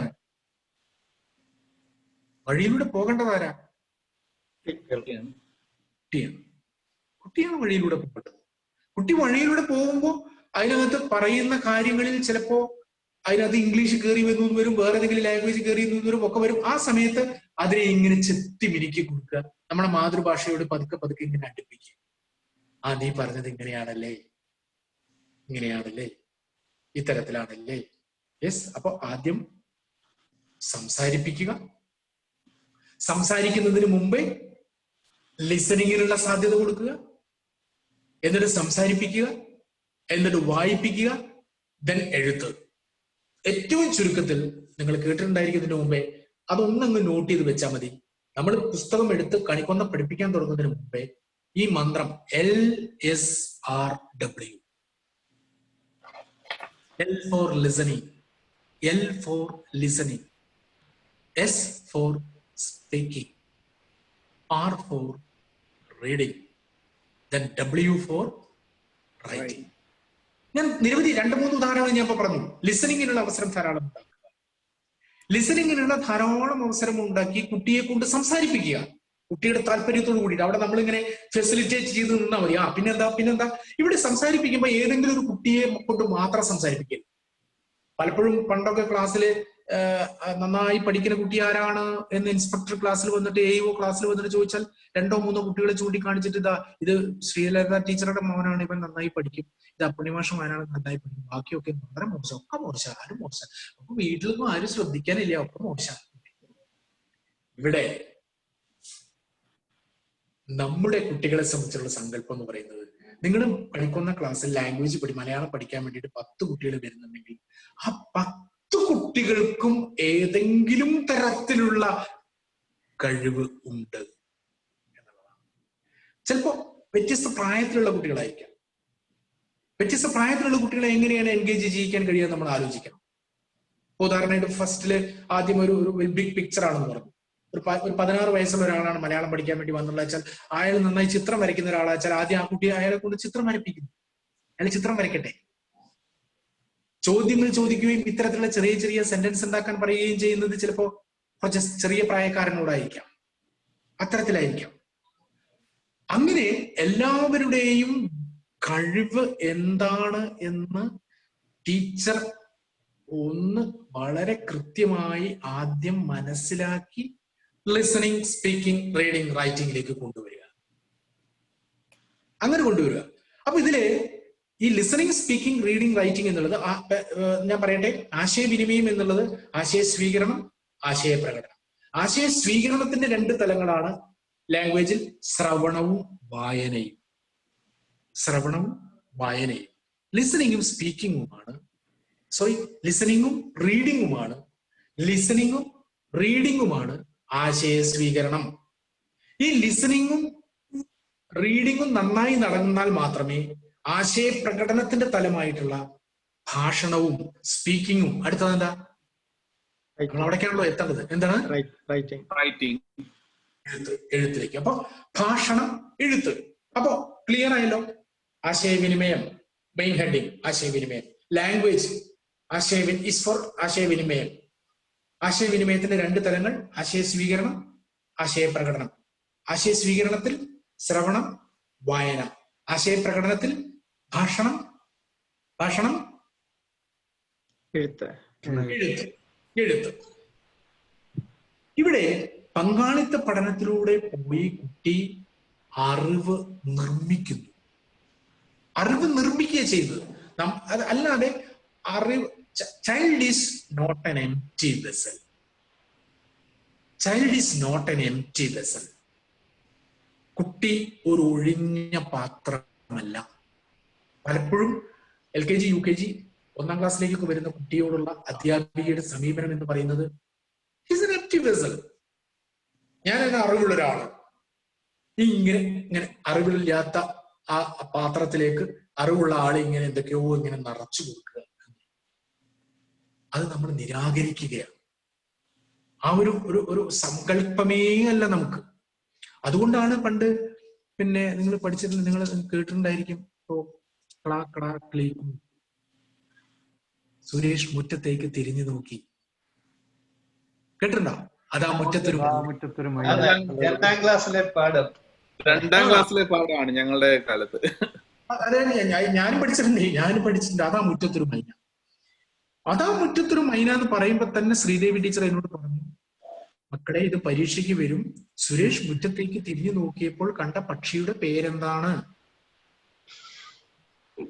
പരീക്ഷയ്ക്ക് എങ്ങനെ വരിക? സുരേഷ് മുറ്റത്തേക്ക് തിരിഞ്ഞു നോക്കിയപ്പോൾ കണ്ട പക്ഷിയുടെ പേരെന്താണ്? ശരിയായ ഉത്തരം ബ്രാക്കറ്റിൽ നിന്ന് തെരഞ്ഞെടുത്ത് എഴുതുക. കാക്ക, മൈന, താറാവ്, കോഴി. മൈന കഴിഞ്ഞു. മൈനയെ കുറിച്ചുള്ള പഠനം കഴിഞ്ഞു. ഇവിടെ നമ്മളോ, ഇപ്പൊ നിങ്ങൾ എവിടെയാണെന്നുണ്ടെങ്കിൽ തന്നെ കുട്ടിയെ ഒന്ന് പുറത്തേക്ക് ഇറങ്ങിയില്ല. അവിടെ ബേർഡ്സ് ഇല്ലാത്ത സ്ഥലമുണ്ടോ? മൈന ഉണ്ടാവില്ല. മൈന വേണ്ട. അപ്പൊ മൈന എങ്ങനെയാ സാർ ഞങ്ങൾ ഇവിടെ പഠിപ്പിക്കുക? മൈന ഞങ്ങളിവിടെ ഇല്ലല്ലോ. വേണ്ട, അത് വേണ്ട, അങ്ങനെ വേണ്ട. അതിലേക്ക് എങ്ങനെ എത്തുക നമുക്ക് നോക്കാം. പുറത്തേക്ക് വന്ന് ഓക്കെ, ഒരു വൃക്ഷത്തിന് മുകളിൽ അവിടുത്തെ ഒരു പക്ഷിയെ കാണും. Yes, this is peacock or this is parrot. Okay, എന്താണ് പാരറ്റിന്റെ പ്രത്യേകത? തത്തയുടെ പ്രത്യേകത എന്താ? ആദ്യം പാരറ്റ് എന്ന് പറഞ്ഞ തത്ത. ഓ, അതിന് പച്ച പിന്നെ ചിറകാണല്ലേ. അതിന്റെ കൊക്ക് നോക്ക്, ചോപ്പ് കൊക്ക് അല്ലേ, ചോപ്പ് ചായം വെച്ച് തേച്ച പോലെ വളഞ്ഞ കൊക്ക്. അവിടെ ഒരു ബ്രെയിൻ സ്റ്റോമിങ് നടക്കുകയാണ്, അവിടെ ഒരു ഒബ്സർവേഷൻ നടക്കുകയാണ്. പഠനത്തിന്റെ ആദ്യത്തെ സ്റ്റെപ്പ് എന്ന് പറയുന്നത് ലാംഗ്വേജിലാണെങ്കിലും ശാസ്ത്രത്തിലാണെങ്കിലും ഒബ്സർവേഷൻ ആണ്. നിരീക്ഷണം. ഇവിടെ പാഠഭാഗവും നിരീക്ഷിക്കുകയാണ് ചെയ്യുന്നത്. അതാണ് ഞാൻ ആദ്യത്തെ ഫസ്റ്റ് ലെസൺ പിക്ചർ കണ്ടാൽ എന്താ കുട്ടി ചെയ്യുന്നത്? പിക്ചർ നന്നായി നിരീക്ഷിക്കുന്നു. അപ്പൊ തന്നെ വേറൊരു ഉദാഹരണമായിട്ട് ഇവിടുത്തെ ക്വാക്കയെ കണ്ട വിചാരിക്കുക. അവിടെ അല്ലെങ്കിൽ അവിടെ കറുപ്പ് നിറത്തിലുണ്ട്. ഓ, പച്ചയാണ്, കാക്ക കറുത്തതാണ്. വേറെന്തെങ്കിലും വ്യത്യാസങ്ങളുണ്ടോ? Yes, there begins the comparison, താരതമ്യം. അപ്പൊ പഠനത്തിന്റെ ആദ്യത്തെ സ്റ്റെപ്പ് നിരീക്ഷണം. നിരീക്ഷിച്ചു കഴിഞ്ഞ വസ്തുതയെ കുട്ടി എന്ത് ചെയ്യും? മനസ്സിലിട്ടിട്ട് ഇതൊരു സയന്റിഫിക് മെത്തേഡാണ്. മറ്റത് നമ്മൾ ഇതൊന്നും ചെയ്യാതെ അധ്യാപകൻ ഇങ്ങനെ പറഞ്ഞു കൊടുക്കുന്ന സംഭവങ്ങൾ കാണാതെ പഠിച്ച് വീട്ടിൽ വന്നിട്ട് ക്ലീക്ലൂവിന്റെ കാര്യം തന്നെ എങ്ങനെയാണ് വീട്ടിൽ വന്നിട്ട് സുരേഷ് മുറ്റത്തെ തിരിഞ്ഞു നോക്കി, അതാ മുറ്റത്തൊരു മൈന. അമ്മയും ചോദ്യം ചോദിക്കും. അമ്മ എന്താ ചോദിക്കുക? എടാ, സുരേഷ് തിരിഞ്ഞു നോക്കിയപ്പോ കണ്ട പക്ഷിയുടെ പേരെന്താ? മൈന. അത് മറക്കരുത് കേട്ടോ, മറക്കരുത്. അങ്ങനെ പോകുന്നു.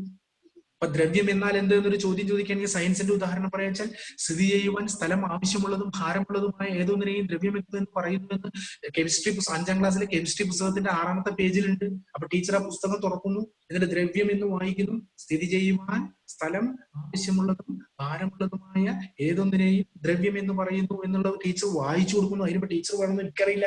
വായിച്ചു കൊടുക്കും, പുസ്തകത്തിലുള്ള സാധനം വായിച്ചു കൊടുക്കാൻ എന്തിനാ ടീച്ചർ എനിക്കറിയില്ല. എന്നിട്ട് ടീച്ചർ പറയുന്നു ബ്രാക്കറ്റിൽ ഇടാൻ പറയുന്നു. ബ്രാക്കറ്റിൽ ഇട്ടിട്ട് അതിന്റെ സൈഡിൽ പി വി എന്ന് എഴുതി വെക്കാൻ പറയുന്നത്. പി വി പരീക്ഷയ്ക്ക് വരും. Very important. എഴുതി വെക്കാൻ പറയുന്നു. ടീച്ചർ പറയും പിറ്റേ ദിവസം ഞാൻ അമ്മ ചോദ്യം ചോദിക്കട്ടോ. എന്താ ചോദിക്കുക? ദ്രവ്യം എന്നാൽ എന്ത്? ഇപ്പൊ വീട്ടിൽ വന്ന കുട്ടി എന്ത് ചെയ്യും? സ്ഥിതി സ്ഥലം ആവശ്യമുള്ള ഭാരം. ആ മസ്തിഷ്കത്തിൽ നേരത്തെ പറഞ്ഞ നിരീക്ഷണത്തിനോ താരതമ്യത്തിനോ, നിരീക്ഷണം താരതമ്യം അതിനൊന്നും ഒരു അവസരം കൊടുക്കാതെ ഓൺലി മെമ്മറൈസേഷൻ. പരീക്ഷ എന്ന് പറഞ്ഞാൽ അതാണ്. പരീക്ഷയ്ക്ക് പിന്നെ മെമ്മറൈസ് ചെയ്ത് വെക്കുക, 2 മണിക്കൂർ ഛർദ്ദിച്ച് വെക്കുക. അത് കഴിഞ്ഞു. ആ കുട്ടിയോട് നിന്നിട്ട് ഒരു ദ്രവ്യം കാണിച്ചുകൊണ്ടാൻ പറഞ്ഞ കുട്ടിക്ക് അറിയില്ല എന്ത് ദ്രവ്യം. ജീവൻ സ്ഥലം ആവശ്യമുള്ളതും ഭാരമുള്ളതുമായ ഏതൊരു ദ്രവ്യം എന്ന് പറയും. അതേ സ്ഥാനത്ത് നോക്കൂ, ഞാൻ ആ ഉദാഹരണത്തിന് ഞാൻ വേഗം ലാംഗ്വേജിലേക്ക് തന്നെ തിരിച്ചു വരാം. ഇത് രണ്ടും കൂടി കണക്റ്റഡ് ആയതുകൊണ്ടാണ് ഞാനത് പറയുന്നത്. ഒരു ടീച്ചർ ക്ലാസ്സിൽ വരുന്നു, ടീച്ചർ അടുത്ത് വേറെ എക്യുപ്മെന്റ്സ് ഒന്നുമില്ല, വേണ്ട, വരുന്നു. അപ്പൊ ആദ്യത്തെ നിങ്ങളിപ്പോ ചിലപ്പോ ഒരു കുട്ടിയെ ഒരു ചെയറും ഒരു പിന്നെ മേശയായിരിക്കും ഉണ്ടാവുക. അല്ലെങ്കിൽ ഇപ്പൊ കേരളത്തിലൊക്കെ ആണെന്ന് വെച്ചാൽ ഒരു ബെഞ്ചും ഡെസ്കും ആണല്ലോ. ബെഞ്ചിൽ 5 കുട്ടിക്കൊക്കെ ഇരിക്കാൻ പറ്റുന്ന ഒരു ബെഞ്ചാ വിചാരിക്കുക. അല്ലെങ്കിൽ ഒരു കുട്ടി ഇരിക്കുന്ന കസേരയാണെങ്കിൽ വേറൊരു കുട്ടിയോട് അവിടെ ഇരിക്കാൻ വേണ്ടി പറയുക. അല്ലെങ്കിൽ 5 ബെഞ്ചിൽ ഇരിക്കുന്ന 5 കുട്ടികൾ ഇരിക്കുന്ന ഒരു ബെഞ്ചിലേക്ക് രണ്ടാമത്തെ ബെഞ്ചിലിരിക്കുന്ന കുട്ടിയോട് ഈ ആദ്യത്തെ ബെഞ്ചിൽ ഈ 5 കുട്ടികൾ ഇരിക്കുന്ന ഒരു ബെഞ്ചിൽ വന്ന് ഇരിക്കാൻ പറയുകയാണ് ടീച്ചർ. കുട്ടി എന്ത് ചെയ്യും? പതുക്കെ വന്നിട്ട് ഇരിക്കും. ഒരു ഭാഗം ഇങ്ങനെ സ്റ്റേ ഒക്കെ കൊടുത്തിട്ട് ഇങ്ങനെ ഇരിക്കും.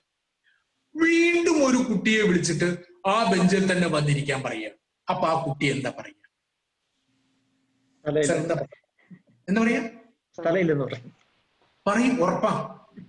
അത് പറയിപ്പിക്കാനാണ് ടീച്ചറിന് ആവശ്യം. അപ്പൊ ടീച്ചർ ഓ നിനക്ക് ഇരിക്കണമെങ്കിൽ സ്ഥലം വേണമല്ലേ? അവിടെ ദ്രവ്യം എന്നൊന്നും ടീച്ചർ ആദ്യം പറഞ്ഞിട്ടില്ല. ലിസണിങ് ഒരു സിറ്റുവേഷൻ ഉണ്ടാക്കുകയാണ്. ഇനി നിരീക്ഷിക്കുകയാണ്. ഇനി നിരീക്ഷിച്ചു നോക്കൂ. ഓക്കെ, ടീച്ചറുടെ മുമ്പിൽ ഇരിക്കുന്ന ഈ മേശ കണ്ടില്ലേ, ടേബിൾ. ഓ ഇതിന് ഇത്രയും സ്ഥലം വേണം. എന്റെ പോക്കറ്റിലിരിക്കുന്ന പേന, ഇതിന് ഇത്രയും സ്ഥലം മതി. ഈ പേപ്പേഴ്സ് ഇതിനോ ഇത്ര സ്ഥലം. അപ്പോ മനസ്സിലാക്കുന്നത് എന്താണ് ഒബ്സർവേഷന്റെ റിസൾട്ട്? എന്താ ഒബ്സർവേഷന്റെ റിസൾട്ട്? പല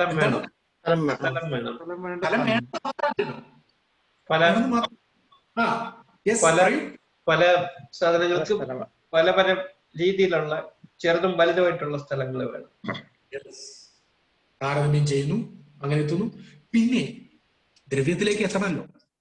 പിന്നെ ടീച്ചർ ചെയ്യുന്നത് ക്ലാസ്സിൽ ഏറ്റവും മെലിഞ്ഞൊരു കുട്ടിയെ വിളിച്ചിട്ട് ടീച്ചറുടെ മുന്നിലിരിക്കുന്ന വലിയ മേശയുണ്ട്, അതൊന്ന് പൊക്കാൻ പറയുക. മോനെ നീ ഇതൊന്ന് പൊക്കിക്കേ, മോളെ നീ ഇതൊന്ന് പൊക്കിക്കേ. കുട്ടിക്ക് ഒരിക്കലും പൊന്തിക്കാൻ കഴിയാത്തൊരു മെറ്റീരിയൽ കുട്ടിയോട് പൊക്കാൻ പറഞ്ഞ കുട്ടി എന്താ പറയുക?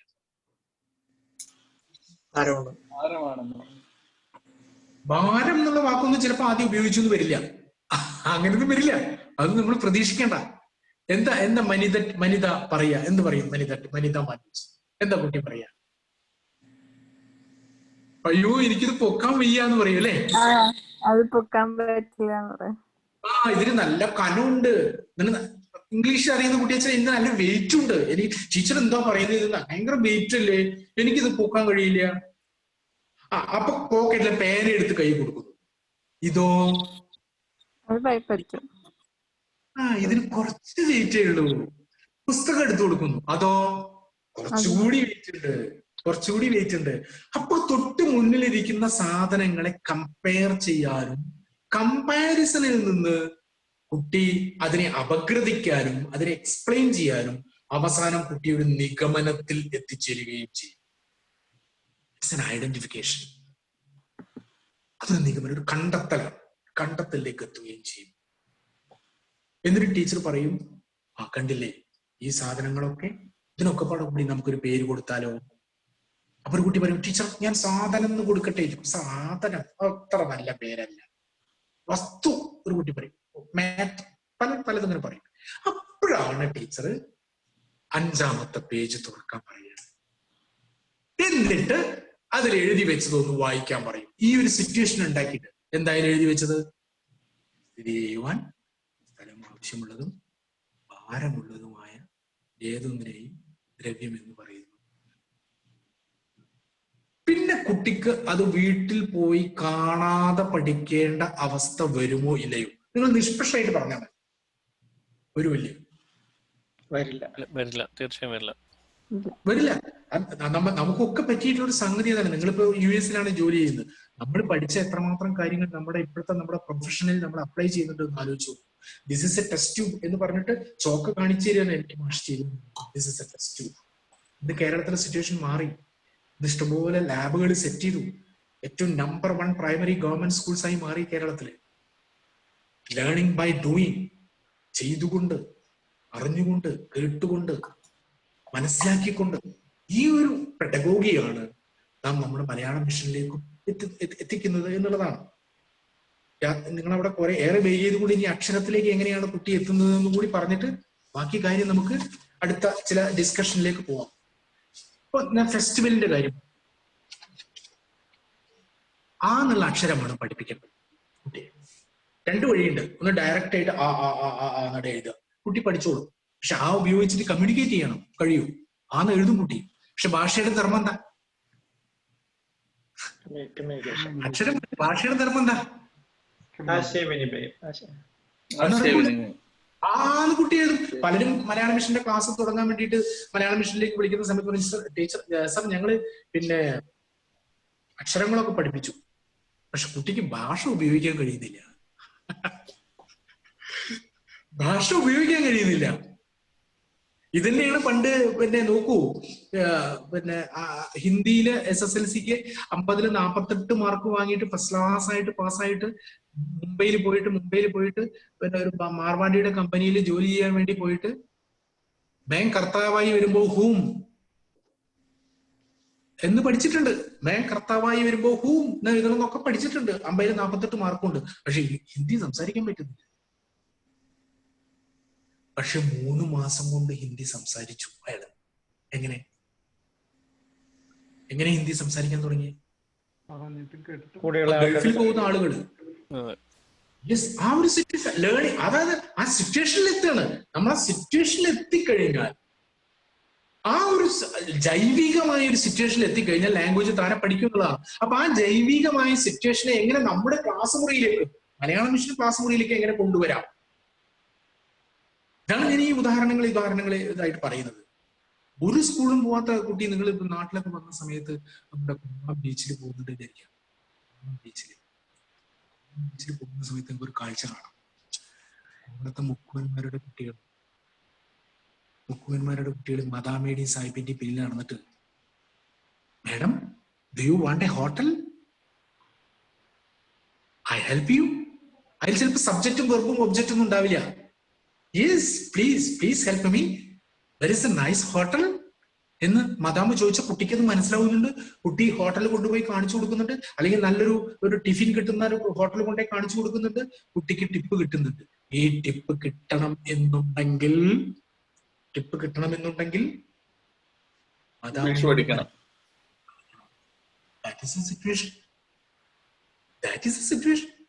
അപ്പോ ഇത്തരത്തിൽ വളരെ ജൈവികമായ മലയാളം പഠിച്ചേ കഴിയൂ എന്നുള്ളൊരു സിറ്റുവേഷൻ എങ്ങനെ നമ്മുടെ ക്ലാസ് മുറിയിൽ നമുക്ക് കൊണ്ടുവരാൻ കഴിയും?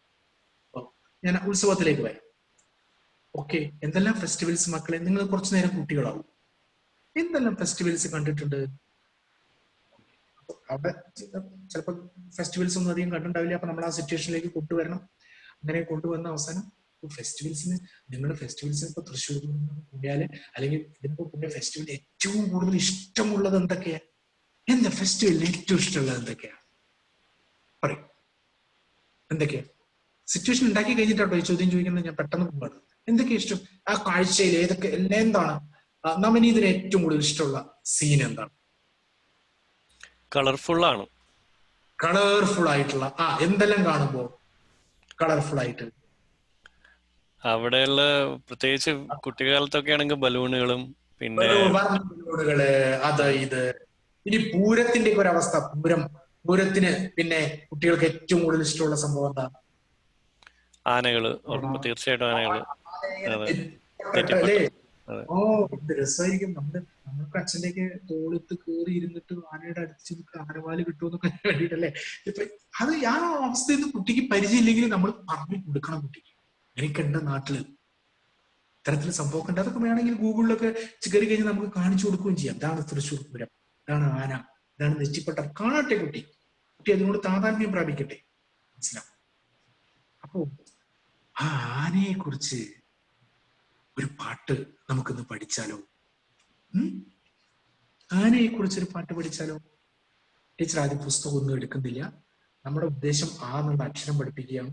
അതിനാണ് ഈ ആനയുമായി ബന്ധപ്പെട്ട കാര്യങ്ങളൊക്കെ ആദ്യം പറഞ്ഞു. ലിസണിങ്ങിനുള്ള അവസരം ഉണ്ടാക്കി. കുട്ടിയും ടീച്ചറും തമ്മിൽ ഒരുപാട് കാര്യങ്ങൾ സംസാരിച്ചു. ഓക്കെ, ഇനി ആനയുടെ കവിത ടീച്ചർ കുട്ടിക്ക് പാടിക്കൊടുക്കുകയാണ്. എങ്ങനെ ശ്രദ്ധിച്ചോ. ആന വരുന്നേ, ആന വരുന്നേ, വമ്പൻ പാറ നടന്നു വരുന്നേ, തത്തക്കം നോക്ക്, തത്തക്കം പിത്തക്കം ആന വരുന്നേ, ആന വരുന്നേ, ആന വരുന്നേ, വമ്പൻ പാറ നടന്നു വരുന്നേ, തത്തക്കം പിത്തക്കം ആന വരുന്നേ. വേറൊരു ചെറിയ ജീവി കൂടി വരുന്നുണ്ട്. അതെന്താണെന്നറിയോ? ആമ. ആമ എങ്ങനെ വരുന്നത്? ആമ കണ്ടോ, ആമ വരുന്നേ, ആമ വരുന്നേ, തതരം പിതരം ആമ വരുന്നേ, ആമ വരുന്നേ, ആമ വരുന്നേ, തതരം പിതരം ആം. അങ്ങനെ തതരം പിതരം പതുക്കെ പതുക്കെ. വേർന്നു കുഞ്ഞൻ പാറ. മറ്റത് വമ്പൻ പാറയായിരുന്നു.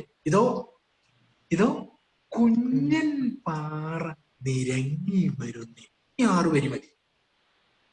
ആന വരുന്നേ, ആന വരുന്നേ, വമ്പൻ പാറ നടന്നു വരുന്നേ, തത്തക്കം പിത്തക്കം ആന വരുന്നേ, ആമ വരുന്നേ, ആമ വരുന്നേ, കുഞ്ഞൻ പാറ നിരങ്ങി വരുന്നേ, തത്തക്കം തതരം പിതരം ആമ വരുന്നേ. ഈ കവിത നമുക്ക് വേണമെങ്കിൽ ഇങ്ങനെ ആമ വരുന്നേ, ആമ വരുന്നേ, വമ്പൻപാറ നടന്നു വരുന്നേ, തത്തക്കം പിത്തക്കം ആന വരുന്നേ, അങ്ങനെ ചൊല്ലി കൊടുക്കാം. അങ്ങനെ ചൊല്ലി കൊടുത്താൽ എന്താ കുഴപ്പം? പണ്ട് തൂക്കുന്ന തൂമരങ്ങൾ എന്ന് പറഞ്ഞിട്ട് ഇങ്ങനെ അങ്ങോട്ടും ആടിയിട്ട് ഇങ്ങനെ ടീച്ചർ ഒരു പാട്ട് പഠിപ്പിച്ചിട്ടുണ്ട്. എന്നിട്ട് അതിന്റെ ആദ്യത്തെ 8 വരി പഠിക്കാൻ പറയാം. അത് പരീക്ഷയ്ക്ക് ചിലപ്പോൾ ആദ്യത്തെ 8 വരി ആവട്ടോ, അല്ലെങ്കിൽ അവസാനത്തെ 8 വരി ആവട്ടോ, അത് കാണാതെ പഠിച്ചോളെ പരീക്ഷയ്ക്ക് വരുട്ടോ എന്ന് പറഞ്ഞിട്ട് എന്ത് തൂങ്ങുന്ന തൂമരങ്ങൾ. ഇവിടെ ആന വരുന്നേ, ആന വരുന്നേ. ഇവിടെ ചിലപ്പോ നിങ്ങൾക്ക് ചോദിച്ചേക്കാം, എനിക്ക് ഇങ്ങനെ ആനയായിട്ട് അഭിനയിക്കാനൊന്നും വയ്യ. അപ്പൊ ആനയായിട്ട് അഭിനയിക്കാൻ പറ്റുന്ന നമ്മുടെ സുഹൃത്തുക്കൾ ആരെങ്കിലും ഉണ്ടെങ്കിൽ അവരെ കൊണ്ട് ചെയ്യിക്കണം. അല്ലെങ്കിൽ ഈ നമ്മുടെ കൂട്ടത്തിൽ തന്നെ ചില കുട്ടികളുണ്ടാവും, ആ കുട്ടികളെ കൊണ്ട് ഇത് ചെയ്യിപ്പിക്കണം. മിക്കവാറും നമുക്ക് ഭയങ്കര എൻജോയ്. രാവിലെ നിങ്ങൾ പിന്നെ എക്സസൈസ് ചെയ്യുക പോലും വേണ്ട, നല്ലൊരു ക്ലാസ് എടുത്താലും, മലയാളം ക്ലാസ് എടുത്താലും ഇറ്റ്സ് എൻ എക്സസൈസ്. നമ്മുടെ മൈൻഡ്, ബോഡി, സോൾ എല്ലാത്തിനും ഡെവലപ്മെന്റ് ഉണ്ടാവും. ഭയങ്കര നിങ്ങൾക്ക് പോയിട്ട് കമ്പ്യൂട്ടറിന് മുന്നിൽ ഇങ്ങനെ ഇരിക്കുകയാണെന്നുണ്ടെങ്കിൽ അതിനൊരു എനർജി കിട്ടും മലയാളം പഠിപ്പിച്ച്. ആന വരുന്നേ, ആന വരുന്നേ, അങ്ങനെ കുട്ടികൾ പിന്നെ ടീച്ചറും കുട്ടികളും കൂടിയിട്ട് ഇത് കവിത പാടും. ആനമയോടെ മനസ്സിലായില്ലേ? ഒരു കുട്ടിയെ കൊണ്ട് ആന എത്തുന്നു, മറ്റേ കുട്ടിയെ പുറത്ത് കയറ്റി ഇരുത്തുന്നു, ആന പാപ്പന്റെ മാതിരി കാണിക്കുന്നു. അങ്ങനെ ആകെ നമ്മുടെ മലയാളം മിഷന്റെ ക്ലാസ് റൂമിന്റെ പ്രത്യേകത എന്ന് പറഞ്ഞാൽ ഏറ്റവും നല്ല ക്ലാസ് ഏതാണെന്ന് ചോദിച്ചാൽ സാധാരണ പറയാറുണ്ട് സ്പിൻ ഡ്രോപ്പ് സൈലൻസ്. എന്താ ആ ക്ലാസിന്റെ മുന്നിലൂടെ ഇങ്ങനെ പോയാ പിൻ ഡ്രോപ്പ് സൈലൻസ്. അവിടെ ഒരാളുടെ ശബ്ദം മാത്രമേ കേൾക്കാനുള്ളൂ. ആരുടെ ശബ്ദം? ടീച്ചറിന്റെ. കുട്ടിയുടെ ശബ്ദം. കുട്ടി ഇതെങ്ങനെ അങ്ങനെയല്ലേ? കുട്ടി ഇങ്ങനെ ഇരിക്കാനല്ലേ പാടോ? ആ അവസാനത്തെ ബട്ടണും കൂടി ഇട്ടിട്ട് അതിന്റെ മുകളിൽ ഒരു ടൈയും കൂടി കെട്ടി ഇങ്ങനെ ഇരിക്കണം കുട്ടി. ഇവിടെ അതല്ല, നോയ്സി സിറ്റുവേഷൻ ആയിരിക്കും, പക്ഷെ അവിടെ ലേണിംഗ് നടക്കുന്നുണ്ട്. പിറ്റേ ദിവസം ടീച്ചർ ക്ലാസ്സിൽ വരുമ്പോ ആന വരുന്നേ, ആന വരുന്നേ എന്നുള്ള മനോഹരമായിട്ട് ഒരു ചാർട്ട് പേപ്പറിലോ നിങ്ങൾ കമ്പ്യൂട്ടറിന്റെ സ്ക്രീനിലോ അല്ലെങ്കിൽ ഒരു വൈറ്റ് ബോർഡിലോ എഴുതിയിട്ട് മനോഹരമായിട്ട് അത് കുട്ടികൾക്ക് കാണിച്ചു കൊടുക്കും. നമ്മൾ ഇന്നലെ പഠിച്ച ആനപ്പാട്ടില്ലേ, അതാണിത്. അപ്പോഴും കുട്ടിക്ക് ആന്ന് എഴുതാൻ അറിയില്ല കേട്ടോ, പക്ഷെ ആനപ്പാട്ട് കുട്ടിക്ക് അറിയാം. അന്ന് തലേ ദിവസം ഈ ആനപ്പാട്ട് പാടിയിട്ട് വീട്ടിലേക്ക് പോകുന്ന സമയത്ത് കുട്ടികൾ എല്ലാവരും കൂടിയിട്ട് എന്തായിരിക്കും അവരുടെ വായിൽ തത്തിക്കളിക്കുന്ന പാട്ട്? എന്തായിരിക്കും? എന്താണ് ഇന്നലെ ശ്രീപ്രസാദ് മാഷ് ഞങ്ങൾക്ക് ഒരു ആനപ്പാട്ട് പഠിപ്പിച്ചത്. ആന വരുന്നു ഏടാ, അത് എന്ത് രസാന്നറിയോ മാഷ്, എന്ത് രസമായിട്ട് അത് കാണിച്ചെന്നത്. വീട്ടിൽ ചെന്നിട്ട് അച്ഛനോടും അമ്മോടും എന്താ പറയാ? പാട്ടുപാടി കേൾപ്പിക്കും. ഒരു തെറ്റുമില്ല. ഭയങ്കര കുട്ടികൾക്ക് അധ്യാപകം എന്ന് പറഞ്ഞാൽ ഭയങ്കര ദൈവം പോലെയാണ്. ഭയങ്കരതാണ്.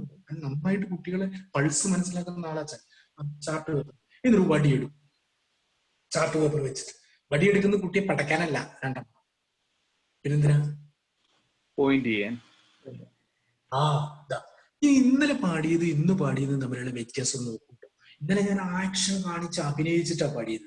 പിറ്റേ ദിവസം ക്ലാസ് വരുമ്പോൾ ആന വരുന്നേ, ആന വരുന്നേ, വമ്പൻ പാറ. ഇനി നിങ്ങൾ കണിക്കൊന്നയിലുള്ള എല്ലാ കവിതകളും പഠിപ്പിക്കേണ്ടത് ഇങ്ങനെയാണ്, അരുതിയിലാണ്. വരുന്നേ. ഇവിടെ എന്താ ചെയ്യുന്നത്? പറയൂ സാർ, എന്താ ചെയ്യുന്നത്? അക്ഷരങ്ങളെ പരിചയപ്പെടുത്തുകയാണ്. Yes, eye contact. കുട്ടി അറിയാതെ, ഓ ഞാൻ പഠിച്ച ആന എന്നുള്ളതിന്റെ ആദ്യത്തെ അക്ഷരം ആയാണ്, ഇതല്ലേ? Listening, speaking, reading. റീഡിങ്ങിലേക്ക് എത്തുകയാണ്. മെക്കാനിക്കൽ റീഡിംഗ് ആയിരിക്കാം ഒരു പക്ഷേ കുട്ടി അത് മനസ്സിലാക്കുന്നു. അങ്ങനെ കുട്ടികളും അധ്യാപകരും കൂടി ഒരുപാട് പ്രാവശ്യം ഈ ചാർട്ടിൽ എഴുതിയത് കുട്ടി മനസ്സിലാക്കും. അതിനുശേഷം ഒരു കുട്ടിയോട് ചോദിക്കുകയാണ്, ഇതിൽ ഏതെല്ലാം വരികളിലാണ്, എവിടെയൊക്കെയാണ് ആന എന്ന് എഴുതിയിട്ടുള്ളത്? കുട്ടി പറയുമോ ഇല്ലയോ?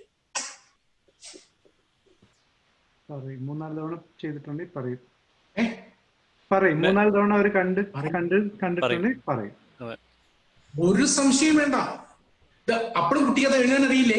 ഇവിടെ ടീച്ചർ ആദ്യത്തെ വരിയിൽ ആനയുണ്ട്, രണ്ടാമത്തെ വരിയിലുണ്ട്, മൂന്നാമത്തെ വരിയിലുണ്ട്. ഇനി നിങ്ങൾ ശ്രദ്ധിക്കേണ്ടത്, നമ്മുടെ കണിക്കൊന്ന പാഠപുസ്തകത്തിന്റെ ഏത് അക്ഷരമാണോ നമ്മൾ പഠിപ്പിക്കാൻ ഉദ്ദേശിക്കുന്നത് ആ അക്ഷരവുമായി ബന്ധപ്പെട്ട ആശയങ്ങൾ, പദങ്ങൾ ആ പർട്ടിക്കുലർ പാഠഭാഗത്ത് ആവർത്തിച്ച് വന്നിട്ടുണ്ട്. ഇതിനെ റെക്കറൻസ് എന്നാ പറയാ കേട്ടോ, റിപ്പീറ്റേഷൻ അല്ല. It is not merely repetition, it is recurrence. നമ്മൾ പ്രബലനം എന്ന് പറയും. അതിന് ആശയത്തിലൂടെ അതിനെ വീണ്ടും വീണ്ടും കണ്ട് ആ ഇമേജ് കുട്ടിയുടെ മനസ്സിൽ തറപ്പിക്കുക. ഇവിടെ 7 പ്രാവശ്യം ആരാന്ന് എഴുതിയിട്ടുണ്ട്. നോക്കൂ, മഴ പെയ്യുന്നു, മഴ പെയ്യുന്നു. അവിടെ മാ എന്നുള്ള അക്ഷരം പഠിപ്പിക്കുന്നത്, ഴ എന്നുള്ള അക്ഷരം പഠിപ്പിക്കുന്നത്. അവിടെ സിറ്റുവേഷനാണ് ഉണ്ടാക്കുന്നത്, മഴയുടെ സിറ്റുവേഷനാണ്. അതിങ്ങനെ റിപ്പീറ്റ് ചെയ്ത് വരുന്നു. ഇനി നിങ്ങൾ കളിക്കുന്ന പുസ്തകം എടുത്ത് നോക്കിയാൽ അറിയാം, അതിൽ അങ്ങനെ വന്നിട്ടുണ്ടാവും. ഓക്കെ, ആന എന്നുള്ളതും ആ എന്നുള്ളതും ഐഡന്റിഫൈ ചെയ്തു. പിന്നീട് പിറ്റേ ദിവസം ക്ലാസ്സിൽ വരുന്ന സമയത്ത് ടീച്ചർ ചെയ്യുന്നത്,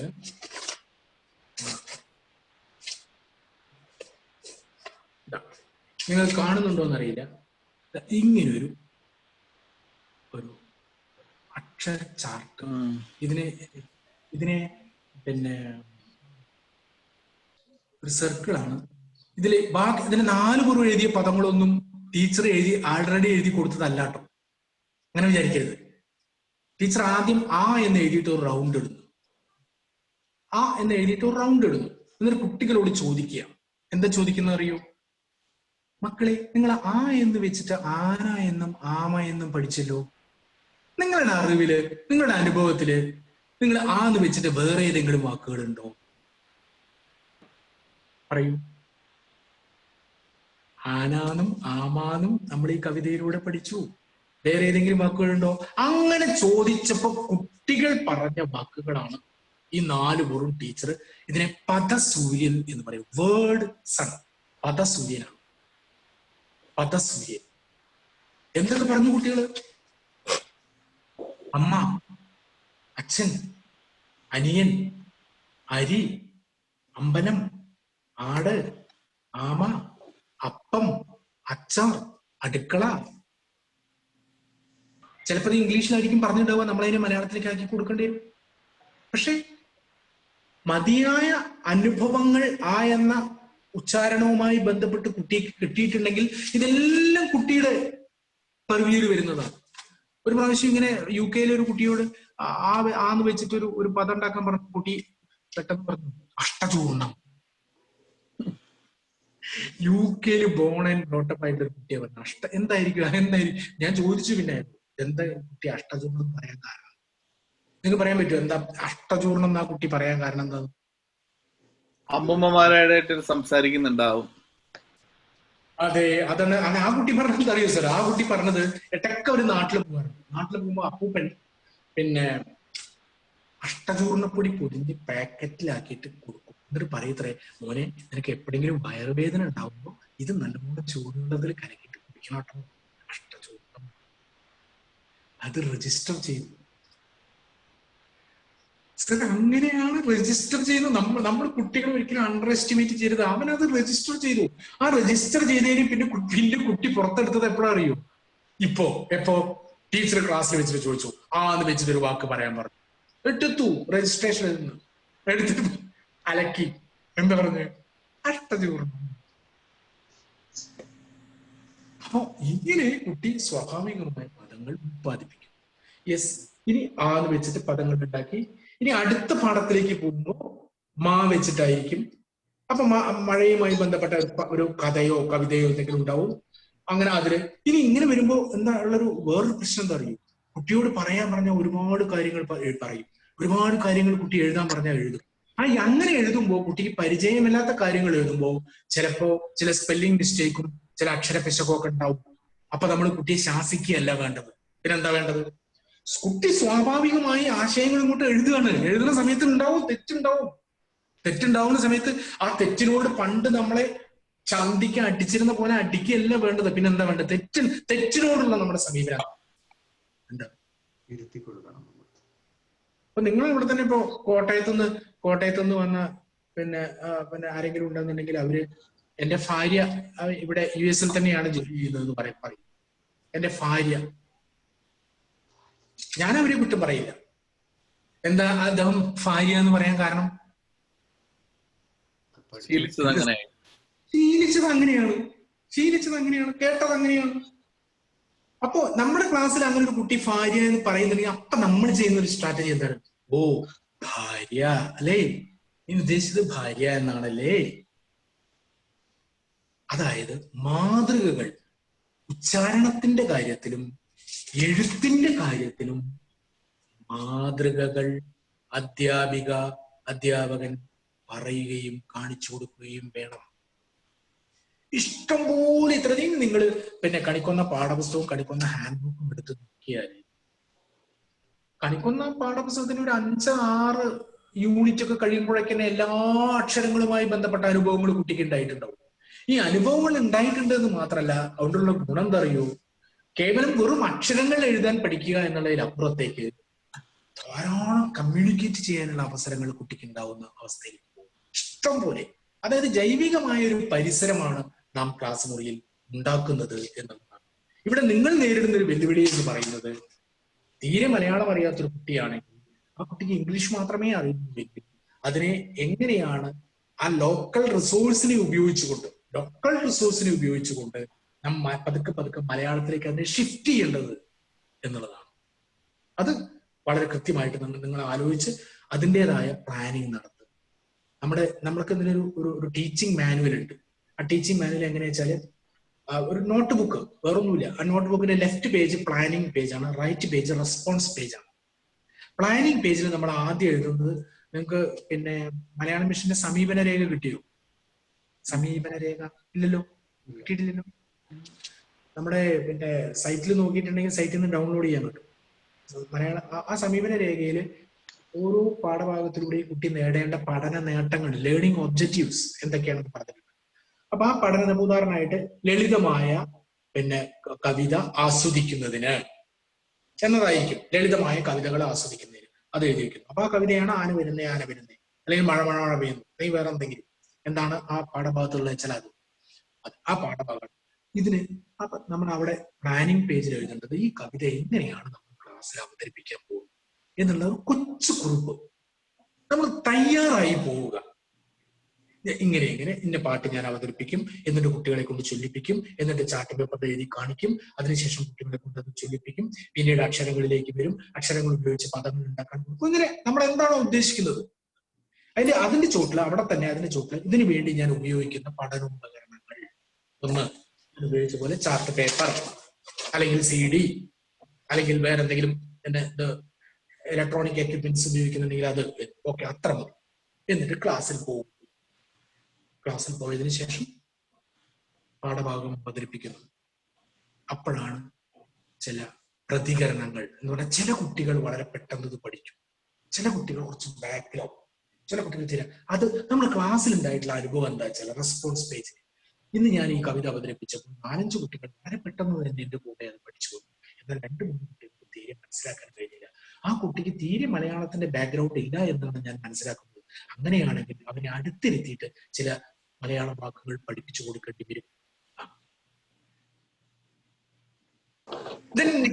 നെക്സ്റ്റ് ഡേയിലെ പ്ലാനിങ്ങിലേക്ക് പോകുമ്പോൾ ഈ റെസ്പോൺസിനനുസരിച്ചുള്ള പ്ലാനിങ് ആണ് പിറ്റേ ദിവസം എഴുതുന്നത്.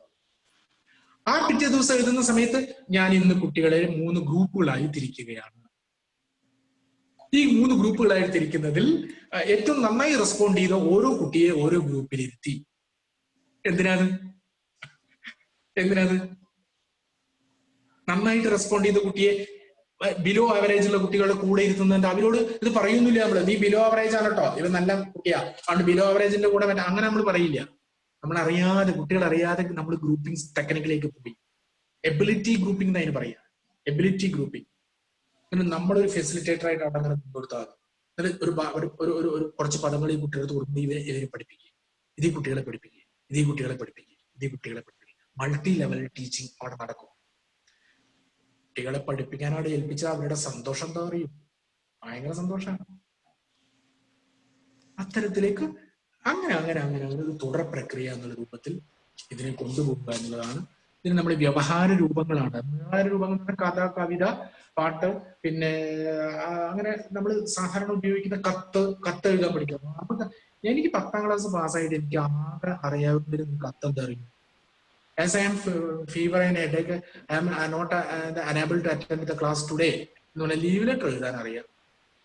ഇവിടെ നമ്മുടെ കുട്ടി മുഖ്യമന്ത്രിക്ക് പ്രളയകാലത്ത് മലയാളം മിഷൻ കുട്ടി കത്തെഴുതിയിട്ടുണ്ട്.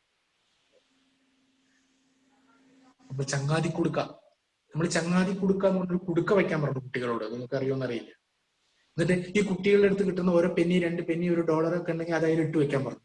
എന്നിട്ട് മുഖ്യമന്ത്രിയുടെ ദുരിതാശ്വാസ നിധിയിലേക്ക് അയച്ചു കൊടുക്കാൻ പറഞ്ഞു. ഏകദേശം 30 ലക്ഷത്തോളം രൂപ കിട്ടി. കുട്ടികളുടെ സമ്പാദ്യം. ഇതിന് കുട്ടി എഴുതി, ബഹുമാനപ്പെട്ട മുഖ്യമന്ത്രിക്ക് ഞങ്ങൾ ചങ്ങാതി കുടുക്കലിലൂടെ ഉണ്ടാക്കിയ ഇത്ര രൂപ ഞങ്ങൾ മുഖ്യമന്ത്രിയുടെ ദുരിതാശ്വാസ നിധിയിലേക്ക് അയക്കും. ആ കത്ത് ചിലപ്പോൾ ചിട്ടപ്പെടുത്തിയിട്ടുണ്ടാവും, അതിലെ തെറ്റുകളൊക്കെ അധ്യാപിക തിരുത്തി കൊടുത്തിട്ടുണ്ടാവും. അപ്പോ കത്ത് എന്നുള്ളത് ജീവിതത്തിൽ വേണ്ടതാണ്. അപ്പൊ ജീവിതത്തിൽ വേണ്ടതാണെന്നുണ്ടെങ്കിൽ അതിനാണ് നമ്മൾ ഭാഷ പഠിക്കുന്നത്. ഭാഷ നോവൽ വായിക്കാൻ വേണ്ടിയിട്ടാണ്, കഥ വായിക്കാൻ വേണ്ടിയിട്ടാണ്, കവിത ആസ്വദിക്കാൻ വേണ്ടിയിട്ടാണ്. അപ്പൊ ഇങ്ങനെയുള്ള അനുഭവങ്ങളിലൂടെ നമ്മൾ എങ്ങനെയാണോ അപ്പൊ അങ്ങനെയുള്ള കുട്ടി US നിന്ന് നാട്ടിലേക്ക് എത്തുമ്പോഴും ഇവിടുത്തെ കുട്ടി പറയുന്നതിനേക്കാൾ അതിഗംഭീരമായി മലയാളം സംസാരിക്കും. ഒരു സംശയം അക്കാര്യത്തിന് വേണ്ട. ഇത്രയുമാണ് ഇന്നത്തെ വളരെ വൈകി പിന്നെ ആദ്യത്തെ മൊഡ്യൂൾ എന്നുള്ള നിലയ്ക്ക് നിങ്ങളോട് പറയാനുള്ളത്. ഇതിൽ എന്തെങ്കിലും തരത്തിലുള്ള റെസ്പോൺസ്, ഇതിനെ സംബന്ധിച്ചുള്ള ഒരു റെസ്പോൺസ് നിങ്ങളിൽ നിന്ന് ഞാൻ പിന്നെ ക്ഷണിക്കുകയാണ്. ഏകദേശം ഒരു കോൺഫിഡൻസ് ആയോ എങ്ങനെയാണ് കണിക്കൊന്ന പുസ്തകം അപ്രോച്ച് ചെയ്യേണ്ടതെന്ന്? തീർച്ചയായിട്ടും വളരെ സാറ് ക്ലാസ്സിൽ കേട്ടപ്പോ ഞങ്ങൾ ഇത്രയും പ്രായമായ ആൾക്കാരെ ഇത്രയും ശ്രദ്ധിച്ചിരുന്നു എന്നുള്ളതും അത് നമുക്കൊരു ഭയങ്കര എക്സൈറ്റ്മെന്റ് ആണ് കേൾക്കുന്നത്. ഇതുപോലെ പഠിപ്പിക്കാൻ പറ്റി, അല്ലെ ഇതിന്റെ ഒരു 10-1 ഞങ്ങൾക്ക് കുട്ടികൾക്ക് പഠിപ്പിക്കാൻ പറ്റിക്കഴിഞ്ഞാൽ തന്നെ വലിയൊരു കാര്യമാവും. അതെ, ഞങ്ങൾക്ക് ഒരു സംശയം, ഇതുപോലെ പഠിപ്പിക്കാൻ പറ്റുമോ എന്നുള്ളൊരു സംശയമേ ഉള്ളൂ ഞങ്ങൾക്ക്. അത് പറ്റും സർ, പറ്റും. നമ്മൾ അതിനെ എത്രമാത്രം നമ്മൾ ഉൾപ്പെടും, നമ്മളൊരു ഇൻഹിബിഷൻ മാറ്റിയാൽ മതി. എനിക്ക് വിഷമം. ഒരു കവിത കിട്ടി കഴിഞ്ഞാൽ നമ്മൾ അതിനെ ഭാവാത്മകമായിട്ട് എങ്ങനെ അവതരിപ്പിക്കുക നമ്മൾ ആദ്യം ഒന്ന് റിഹേഴ്സൽ ചെയ്യുക. നമ്മുടെ വൈഫിന് മുമ്പിൽ വെച്ചിട്ടൊക്കെ ഒന്ന് റിഹേഴ്സൽ ചെയ്യുക, അല്ലെങ്കിൽ മറ്റുള്ളവരുടെ മുമ്പിൽ നമ്മൾ കണ്ണാടിയുടെ മുമ്പിൽ നിന്നിട്ട് അതനുസരിച്ച് ചെല്ലുക. എന്റെ കുട്ടി നമ്മളെ വിടൂല. ഈ ആഴ്ചയിൽ ഒരു ദിവസം നിങ്ങൾ ക്ലാസ് എടുക്കണ വെച്ചാൽ എല്ലാ ദിവസവും വേണമെന്ന് പറയും കുട്ടി. എനിക്ക് തോന്നുന്നത് നമ്മള് ശരിക്ക് നമ്മള് നോർമലി ഉള്ള ഒരു നമ്മള് നിത്യജീവിതത്തിലുള്ളതിനേക്കാൾ നമ്മുടെ വോയിസ് മോഡുലേഷൻ ക്ലാസ് വരുമ്പോൾ മാറ്റിയേ പറ്റൂ. വളരെ പ്രധാനം. അവരിലേക്ക് അവരുടെ ഒരു ലെവൽ മോഡുലേഷനിലേക്ക് പോകാതെ നമുക്ക് കമ്മ്യൂണിക്കേറ്റ് ചെയ്യാൻ പറ്റത്തില്ല. തീർച്ചയായിട്ടും വോയിസ് മോഡുലേഷൻ ഏറ്റവും പ്രധാനമാണ്. അത് അധ്യാപകന്റെ അധ്യാപിക എന്ന് പറയുന്നത് ഒരു ഫെസിലിറ്റേറ്റർ ആണ്, ഗൈഡാണ്, ഫിലോസഫറാണ് എന്ന് പറയാം. അധ്യാപിക ശരിക്കും ഒരു ആക്ടർ കൂടിയാണ്. നന്നായിട്ട് ആക്ട് ചെയ്യാൻ കഴിയണം, ആ കഥാപാത്രങ്ങളെ ഉൾക്കൊണ്ടുകൊണ്ട്. അതാണ്, അത് ഏറ്റവും പ്രധാനമാണ്. നിങ്ങളുടെ സമയം കഴിഞ്ഞു എന്നറിയില്ല. ഒരു 3ാം ക്ലാസ്സിൽ ഒരു പാഠം പഠിപ്പിക്കാറുണ്ട് ഗാന്ധിജിയെ കുറിച്ചാണ്. എന്തറിയോ ഗാന്ധിജിയെ കുറിച്ചുള്ള പാഠം? മലയാളത്തിൽ തന്നെ. ഗാന്ധിജി പതിവ് പോലെ സബർമതിയിലേക്ക് കുടിക്കാനിറങ്ങി, സബർമതി നദിയിലേക്ക് കുടിക്കാനിറങ്ങി. അദ്ദേഹം കുളിച്ചുകൊണ്ടിരിക്കുമ്പോൾ അത് തൊട്ടപ്പുറത്തേക്ക് നോക്കി. അവിടെ അതാ ഒരു വൃദ്ധയായ സ്ത്രീ കുളിക്കുന്നത് അദ്ദേഹം കണ്ടു. ഗാന്ധിജി ഒന്നുകൂടി സൂക്ഷിച്ചു നോക്കി. എന്താണ് ആ സ്ത്രീ ചെയ്യുന്നത്? തന്റെ കീറി പറഞ്ഞ ഒറ്റ മുണ്ട് സബർമതിയുടെ ഓളങ്ങളിലേക്കിട്ട് വെള്ളാരം കല്ലുകൊണ്ട് വൃത്തിയാക്കുന്നത് കണ്ടു. വെള്ളാരം കല്ലുകൊണ്ട് വൃത്തിയാക്കുന്നത്. വൃത്തിയാക്കിയ ഭാഗം വീണ്ടും എടുത്ത് വൃത്തിയാക്കാത്ത ഭാഗം വെള്ളത്തിലേക്കിട്ട് കഴുകുന്നത് കണ്ടു. ഗാന്ധിജി ഒട്ടും അമാന്തിച്ചില്ല. തന്റെ 2ാം മുണ്ട് ഉത്തരയും സബർമതിയുടെ കൊച്ചോളങ്ങളിലേക്ക് ഒഴുക്കി കൊടുത്തു. ആ മുണ്ട് ആ വൃദ്ധയായ സ്ത്രീയുടെ അടുത്തെത്തി. ആ സ്ത്രീ ഒന്ന് ഗാന്ധിജിയെ ആരാധനയോടുകൂടി നോക്കി. ആ മുണ്ട് വാരിയെടുത്തു. നാണം മറയ്ക്കാൻ കീറി പറയാത്ത ഒരു മുണ്ട് കിട്ടിയ സന്തോഷം ആ സ്ത്രീയുടെ മുഖത്ത് അലയടിച്ചു. ഒന്നും സംഭവിക്കാത്തതുപോലെ ഗാന്ധിജി സബർമതിയുടെ പടവുകൾ കയറി ആശ്രമത്തിലേക്ക് പോയി. ഇത്രയേ ഉള്ളൂ. പക്ഷെ ഇതെങ്ങനെയാണ് അവതരിപ്പിച്ചത്? സാധാരണ പറയാറുള്ള അധ്യാപകര് മൂല്യബോധം കുട്ടികളിൽ ഉണ്ടാക്കണം. മൂല്യബോധം എങ്ങനെ ഉണ്ടാക്കണം എന്നുള്ളതാണ്. സത്യമേ പറയാവൂ, ദാനം ചെയ്യണം, അല്ലെങ്കിൽ സഹാനുഭൂതി ഉണ്ടാവണം എന്നൊക്കെ നമ്മളിങ്ങനെ കാണാപ്പാടം പഠിപ്പിച്ചിട്ട് കാര്യമില്ല. ഇത് ഈ ഒരു പാഠഭാഗം ക്ലാസ്സിൽ അവതരിപ്പിച്ച് കഴിഞ്ഞ് അതിമനോഹരമായി അവതരിപ്പിച്ച് കഴിഞ്ഞതിന് ശേഷം ഗാന്ധിജി എന്ന വ്യക്തിയെ കുട്ടി അറിഞ്ഞതിന് ശേഷം അവസാനത്തെ എക്സസൈസ് എന്താ അറിയോ? ഇനി നിങ്ങൾ ഗാന്ധിജിയുടെ സത്യാന്വേഷണ പരീക്ഷകൾ എന്ന പുസ്തകം വായിക്കുമല്ലോ.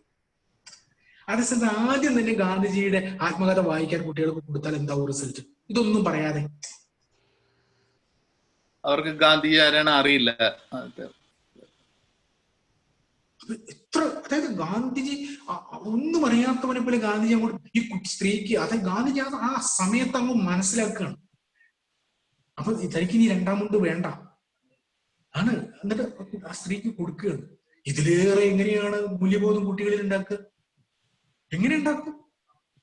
അപ്പൊ ഇത്തരത്തിലുള്ള സിറ്റുവേഷൻ മാത്രമല്ല, നമ്മൾ കഥ പറയുന്ന സമയത്ത് ചെറിയ മൃഗങ്ങളുടെയും പക്ഷികളുടെയും ഒക്കെ കഥ പറയുന്ന സമയത്ത് പൂരണ കഥകളാണ്. പിന്നെ എന്ത് സംഭവിച്ചിരിക്കാം?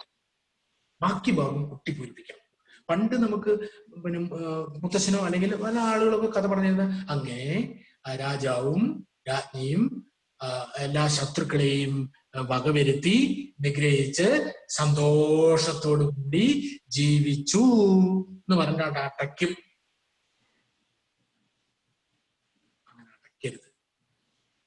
അങ്ങനെ അടയ്ക്കരുത്. കഥയുടെ ഏതെങ്കിലും ഒരു ഭാഗത്ത് വെച്ചിട്ട് പിന്നെ കുട്ടിക്ക് കൊടുക്കണം. എന്ത് സംഭവിച്ചിരിക്കാം,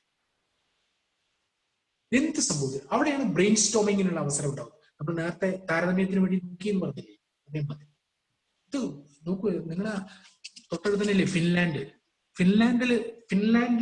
ഫിൻലാൻഡിലാണ് ഈ ഒരു പെഡഗോഗി ആദ്യം ഉണ്ടായത് കേട്ടോ. ലോകത്തെ ഏറ്റവും കൂടുതൽ എഡ്യൂക്കേഷന് വേണ്ടി ഇൻവെസ്റ്റ് ചെയ്യുന്ന സ്റ്റേറ്റ് ആണ് ഫിൻലാൻഡ്. ഭാരതം ഇപ്പോഴും ടോട്ടൽ GDP-യുടെ 3% ഇന്ത്യയിൽ എഡ്യൂക്കേഷന് വേണ്ടി ഇൻവെസ്റ്റ് ചെയ്യുന്നത്. 3%. അത് 6% ആക്കണം എന്നാണ് ഇപ്പോഴത്തെ എഡ്യൂക്കേഷൻ കമ്മീഷൻ പറഞ്ഞിട്ടുള്ളത്. ന്യൂ എഡ്യൂക്കേഷൻ പോളിസി വന്നല്ലോ, ന്യൂ എഡ്യൂക്കേഷൻ പോളിസിയുടെ ഇത് വന്നല്ലോ, 6% ആക്കണം. 60% ആണ് ഫിൻലാൻഡ്, 60%. അപ്പൊ എന്താ, ക്ലാസ് റൂമിൽ അതിനനുസരിച്ചുള്ള സിറ്റുവേഷൻസ് ഉണ്ടാക്കും. ഏറ്റവും കൂടുതൽ ശമ്പളം കൊടുക്കേണ്ടത് യഥാർത്ഥത്തിൽ 1ാം ക്ലാസ്സിൽ പഠിപ്പിക്കുന്ന അധ്യാപികയ്ക്കാണ്. ഏറ്റവും കൂടുതൽ ശമ്പളമുണ്ട്, കോളേജ് പ്രൊഫസർക്കല്ല. എന്താ കാരണം? ഞാൻ മനസ്സിലാക്കിയത് ശരിയാണെങ്കിൽ ചൈനയിൽ അങ്ങനെയാണ്. ഫസ്റ്റ് സ്റ്റാൻഡേർഡിൽ LP വിഭാഗത്തിൽ പഠിക്കുന്ന കുട്ടികൾ അധ്യാപകർക്ക് അത്ര ഭയങ്കര സാലറി അത്ര അവർക്ക്. ഏറ്റവും കൂടുതൽ പ്രയാസം അതാണ്. ഏറ്റവും കൂടുതൽ അവിടെയാണ് കുട്ടിയെ നമ്മൾ മോൾഡ് ചെയ്തെടുക്കുക എന്നൊക്കെ പണ്ട് പറഞ്ഞിരുന്നു. മാത്രമല്ല 10ാം ക്ലാസ് ഒക്കെ എത്തുമ്പോഴേക്കും ആ കുട്ടി ഏതിലേക്കാണ് പോകേണ്ടത് എന്ന് അധ്യാപികയ്ക്ക് മനസ്സിലായി. അല്ലാണ്ട് എല്ലാവരെയും എഞ്ചിനീയേഴ്സ് ആക്കുക, എല്ലാവരെയും ഡോക്ടേഴ്സ് ആക്കുക നമ്മൾ പണ്ട് പറയാറുള്ളതാണ്. അങ്ങനെയല്ല. മറിച്ച് നമ്മൾ ഈ നെക്സ്റ്റ് ക്ലാസ്സിൽ നമ്മൾ എടുക്കാൻ പോകുന്ന മൾട്ടിപ്പിൾ ഇന്റലിജൻസിനെ കുറിച്ചാണ്. മൾട്ടിപ്പിൾ ഇന്റലിജൻസിനെ കുറിച്ചൊക്കെ ധാരാളം പുസ്തകങ്ങൾ നിങ്ങൾക്ക് വായിക്കാനും കിട്ടും. ഓരോരുത്തരുടെയും ജന്മസിദ്ധമായിട്ട് ചില ഇന്റലിജൻസ് ഉണ്ട്. വിഷ്വൽ സ്പേഷ്യസ് ഇന്റലിജൻസ്, അതുപോലെ തന്നെ artistic intelligence, verbal linguistic intelligence, പല ഈ ഇന്റലിജൻസ് ഏതാന്ന് നോക്കിയിട്ട് ആ മേഖലയിലേക്ക് ശരിക്കും കുട്ടിയെ വിടേണ്ടത്. അങ്ങനെയാണ് വിടേണ്ടത്. അത് ഏറ്റവും കൂടുതൽ ചെയ്യാൻ കഴിയുക ലാംഗ്വേജ് ടീച്ചർക്കാണ്. എന്താണ് ഈ കുട്ടിയുടെ സ്വതസിദ്ധമായ കഴിവ്. അങ്ങനെ വരുമ്പോ വ്യത്യസ്ത ലാവണങ്ങളിൽ ഷൈൻ ചെയ്യുന്ന തലമുറയെ നമുക്ക് ഉണ്ടാക്കാനായിട്ട് സാധിക്കും. ഇതെല്ലാം ഒരു ഒറ്റ അച്ചിൽ വാർത്തെടുക്കണം. അതുകൊണ്ട് തന്നെ പരീക്ഷാ സമയം നമ്മൾ പഠനോത്സവമാണല്ലോ ചെയ്യുന്നത്. മലയാള മിഷനിൽ ഒരിക്കലും പരീക്ഷയില്ല, പഠനോത്സവമാണ്. പ്രവേശനോത്സവം നടത്തുന്ന പോലെ തന്നെ പഠനോത്സവം നടത്തുന്നു. ഉത്സവമാണ്. പരീക്ഷയാണെന്ന് കുട്ടി അറിയേയില്ല. എന്നാൽ കുട്ടിക്ക് കവിത എഴുതാൻ അറിയോ, കഥ എഴുതാൻ അറിയോ, മറ്റു കാര്യങ്ങൾ അറിയോ എന്ന് നമ്മൾ കൃത്യമായി വിലയിരുത്തുകയും ചെയ്യും. കണ്ടിന്യൂസ് ആൻഡ് കോംപ്രിഹെൻസീവ് ഇവാലുവേഷനിലൂടെ നമ്മൾ ചെയ്യുന്നത്. CCE എന്ന് പറയും. കണ്ടിന്യൂസ്. അത് അടുത്ത ക്ലാസ്സിൽ പറയാം അതിനെ പറ്റിയിട്ട്. അത്തരത്തിലാണ് നമ്മൾ അതിനെ ഇവാലുവേഷൻ നടത്തുന്നത്. അങ്ങനെയാണ് 40,000-ത്തിലധികം കുട്ടികൾ മലയാള മിഷന് വളരെ ചുരുങ്ങിയ കാലം കൊണ്ട് ഉണ്ടാക്കാൻ സാധിച്ചത്.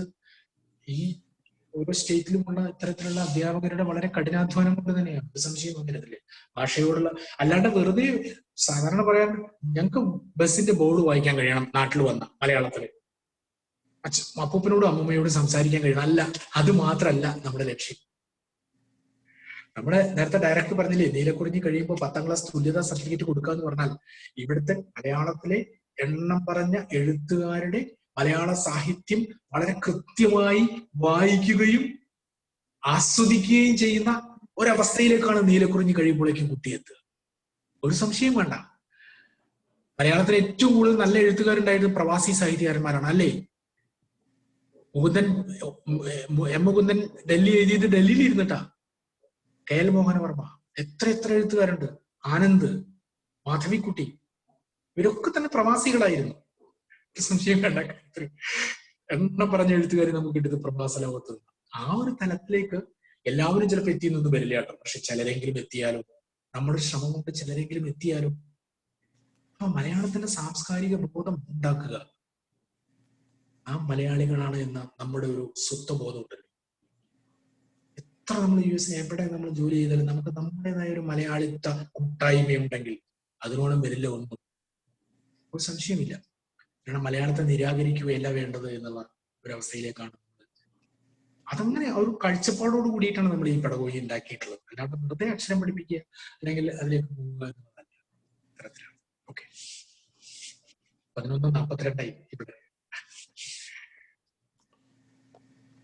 പറയൂ. അല്ലെങ്കിൽ എനിക്ക് ഒരു ക്വസ്റ്റ്യൻ ഉണ്ട്. കാരണം അത് ലിപിയെ കുറിച്ചാണ്. നമ്മൾ ആ ഒരു സ്റ്റേജ് വരെ എത്തിയില്ല.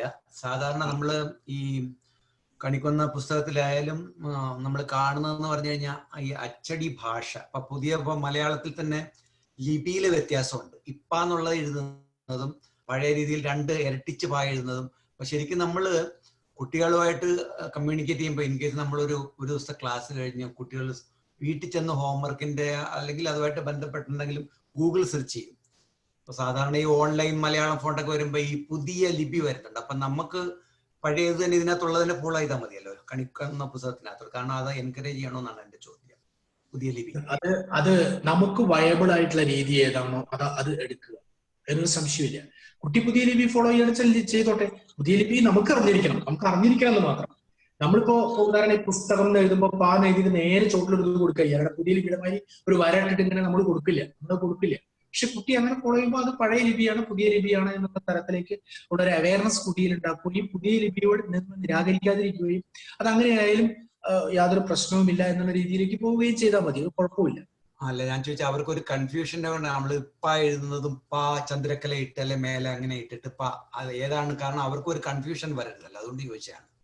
അവിടെ കുട്ടിക്ക് ഏറ്റവും ഈസി ആയിട്ട് എഴുതാൻ കഴിയുന്ന രീതി ഏതാണോ അത് കുട്ടി ഫോളോ ചെയ്യട്ടെ. അവിടെ അത് ഇങ്ങനെയാണ് എന്ന് നമ്മൾ ആ സമയത്ത് കുട്ടിയെ നിർബന്ധിക്കേണ്ട ഒരു ആവശ്യമേ ഇല്ല. പിന്നീട് കുറച്ചുകൂടി ഒരു സൂര്യകാന്തി ആമ്പലിലേക്കൊക്കെ എത്തുമ്പോഴേക്കും കുട്ടിയുടേതായിട്ടുള്ള ഒരു നിലപാടിൽ എത്തിയിട്ടുണ്ടാവും. നമ്മൾ അവിടെ ഒരു ഇതിലേക്ക് ഇതാണോ ശരി എന്നുള്ള ഒരു കൺഫ്യൂഷനിലേക്ക് നമ്മൾ കൊണ്ടുപോകേണ്ട ആവശ്യമില്ല. ഏതാണോ കുട്ടിക്ക് സ്വീകാര്യമായത് അതും ശരിയാണ്, ഇതും ശരിയാണ്. ആ നിലപാടിനെ നമ്മൾ എടുത്താൽ മതി. ഞാൻ ഒരു ചോദ്യമുണ്ട്. ഈ നമ്മള് ഈ ഭാഷ ഞങ്ങളിപ്പോ 3 ക്ലാസ്സായി. അപ്പൊ അത് വലിയൊരു വെല്ലുവിളി അല്ലെങ്കിൽ ചലഞ്ചായിട്ട് ഞാൻ കണ്ടിട്ടുള്ളത് ഈ കുട്ടികൾക്ക് ഈ വൊക്കാബുലറി അത്ര ഫെമിലിയർ അല്ല. ലൈക് എന്താ ഒരു വാക്കിന്റെ അതിന്റെ മലയാളം എന്താണെന്ന് അവർക്ക് പലപ്പോഴും കിട്ടത്തില്ല പല കുട്ടികൾക്കും. അപ്പൊ അവര് നമ്മൾ പറയാം അവർ കൂടുതൽ കമ്മ്യൂണിക്കേഷൻ നടത്തണം, കൂടുതൽ സംസാരിക്കണം, നല്ല. പക്ഷെ ഈ നമ്മുടെ ഇവിടെ വളരുന്ന കുട്ടികൾ ആ കൂടെ മലയാളത്തിൽ കമ്മ്യൂണിക്കേറ്റ് ചെയ്യാൻ അല്ലെങ്കിൽ സാധ്യതയുള്ളത് അവർ അച്ഛനും അമ്മയോടും കൂടെ മാത്രമാണ്. അവര് സ്കൂളിൽ പോയാൽ ഫുൾ ഇംഗ്ലീഷ്, പിന്നെ അവർ വീട്ടിൽ വന്ന ഹോംവർക്ക് ചെയ്തു, അല്ലെങ്കിൽ ഈ കുട്ടികളെല്ലാം തന്നെ ഈ ഐപാഡിൽ ഇങ്ങനെ ഇവിടുത്തെ ഗെയിമും അതും ഇതൊക്കെ കണ്ടുകൊണ്ടാണ് ഇരിക്കുന്നത്, കാർട്ടൂണും ഒക്കെ കൂടുതലും. അപ്പൊ അവർക്ക് ഈ മലയാളം വേർഡ് ആ ഒരു രീതി കിട്ടാൻ വളരെ, ചില കുട്ടികളെയൊക്കെ സിനിമ കാണിക്കുകയൊക്കെ ചെയ്യും അച്ഛനമ്മമാര്. പക്ഷെ എന്നാലും കൂടുതൽ കുട്ടികൾ ഞാൻ കണ്ടിട്ടുള്ളത്, കഴിഞ്ഞ പ്രാവശ്യം ഞങ്ങൾ സ്റ്റോറി പറയാൻ പറഞ്ഞ പല കുട്ടികൾക്കും ആശയം അറിയാം, പക്ഷെ അതിന്റെ മലയാളം വാക്കുകൾ കിട്ടാതെ വരുമ്പം അവരെ കൊണ്ട് നിർത്തിപ്പോ അല്ലെങ്കിൽ കംപ്ലീറ്റ്ലി ഇംഗ്ലീഷിൽ പറയാൻ തുടങ്ങും. അപ്പം ആ ഒരു വൊക്കാബുലറി കുറച്ചുകൂടെ സ്ട്രോങ് ആക്കാൻ നമുക്ക് എന്തൊക്കെ ചെയ്യാൻ കഴിയും? കാരണം ഈ വേറെ ഏത് രീതിയിലുള്ള കമ്മ്യൂണിക്കേഷൻ ചെയ്യിച്ചുകൊണ്ട് ഇവരെ കൂടുതൽ മലയാളം വാക്കുകളെ കുറിച്ച് അറിയാൻ പറ്റും? സാർ, അതില് നമുക്ക് ചെയ്യാൻ കഴിയാവുന്ന, ഞാൻ അവിടെ നമ്മൾ നേരത്തെ ലോക്കൽ ടെക്സ്റ്റിനെ കുറിച്ച് പറഞ്ഞിരുന്നു. അതേപോലെ തന്നെ ഇപ്പൊ ഇവിടെ കേരളത്തിലാണെങ്കിലും നമ്മൾ കുട്ടികളെ കൊണ്ട് നിഘണ്ടു നിർമ്മാണം ചെയ്യാറുണ്ട്. നിഘണ്ടു നിർമ്മാണം എന്ന് പറഞ്ഞാൽ അവിടെ കുട്ടി സാധാരണ ഉപയോഗിക്കുന്ന വാക്കുകൾ, ആ വാക്കുകളുടെ നേരെ ഇപ്പുറത്ത് അതുമായി ബന്ധപ്പെട്ട മലയാളം വാക്ക് എന്താണ്, ഇങ്ങനെയുള്ള ഒരു വളരുന്ന നിഘണ്ടു ഉണ്ടാക്കുക. ഓരോ ക്ലാസ്സിലും കുട്ടിക്ക് അപരിചിതമായ പദങ്ങൾ ഉണ്ടാവുമ്പോൾ അത് നമ്മുടെ US തന്നെ തോന്നുന്നു പിന്നെ 6 ലാംഗ്വേജിന്റെ പിന്നെ ഒരു നിഘണ്ടു ഒരു സാർ ഉണ്ടാക്കിയിട്ടുണ്ട്. ഞാനത് വേണമെങ്കിൽ നിങ്ങൾക്ക് അയച്ചു തരാം. എനിക്ക് പിന്നെ ഞാനത് നമ്മുടെ ചാപ്റ്റർ ഗ്രൂപ്പിൽ ഇട്ടിരുന്നു. ഒരു US മലയാളി പൗരൻ തന്നെയാണ് ഉണ്ടാക്കിയിട്ടുള്ളത്. അതിനകത്ത് ഇംഗ്ലീഷ് ഉണ്ട്, ഫ്രഞ്ച് ഉണ്ട്, ജർമ്മൻ ഉണ്ട്, മലയാളമുണ്ട്, വേറെ ഏതൊരു ലാംഗ്വേജ് കൂടിയുണ്ട്. ഇങ്ങനെ അപ്പൊ ഇതിന് എന്താണ് ജർമ്മൻ ഭാഷയിൽ കാണിക്കുക. ഇത് എന്താണ് ഇപ്പൊ ഒരു വാക്ക്, ഇപ്പൊ അമ്മ എന്നുള്ള വാക്കാണെങ്കിൽ അമ്മ, അതിൽ ഇംഗ്ലീഷ് മദർ, മറ്റോടത്ത് നിന്ന് മാ, എങ്ങനെയാണ് പറയുക, എങ്ങനെയാണ് ഇങ്ങനെയുള്ള ഒരു വളരെ എപ്പോഴും വികസിച്ചു കൊണ്ടിരിക്കുന്ന ഒരു നിഘണ്ടു ഉണ്ടാക്കുക, അത് കുട്ടിയെ പരിചയപ്പെടുത്തുക, ഇതാണ് എന്നുള്ള തരത്തിലേക്ക് എത്തിക്കുക എന്നതാണ്. ഇതൊരു ലോക്കൽ ടെക്സ്റ്റിന്റെ ഇതാണ്. അങ്ങനെ ഒരു നിരന്തരമായ ഒരു ശ്രമത്തിന്റെ ഭാഗമായിട്ട് തന്നെ മാത്രമേ മലയാളത്തിൽ കൂടുതൽ പദങ്ങളെ, അതായത് അവിടെ കുട്ടി ഉപയോഗിക്കുന്ന ഈ പദം മലയാളത്തിൽ ഇതാണ് എന്നുള്ള തരത്തിലേക്ക് സമാന പദ നിർമ്മാണം, സമാന പദം നിഘണ്ടു ഉണ്ടാക്കുക എന്നുള്ളതാണ് അതിന് ഉപയോഗിക്കാൻ കഴിയുന്ന ഒരു സ്ട്രാറ്റജി.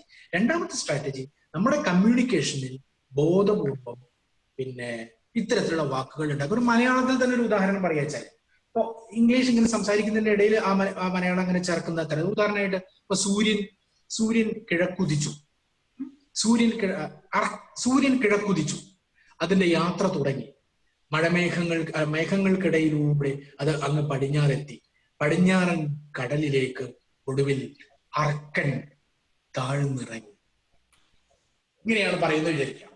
ഇവിടെ ആദ്യം സൂര്യൻ എന്നാണ് പറഞ്ഞത്, പടിഞ്ഞാറൻ കടലിലേക്ക് ഈ കഥ ഇങ്ങനെ സ്ട്രീം ലൈൻ ചെയ്ത് കൊണ്ടുപോയി അവസാനം അത് പടിഞ്ഞാറൻ കടലിൽ ഇതിങ്ങനെ അസ്തമിക്കുന്നത്, പടിഞ്ഞാറൻ കടലിൽ അർക്കൻ അസ്തമിച്ചു അല്ലെങ്കിൽ താഴ്ന്നിറങ്ങി എന്നാണ് പറയുന്നത്.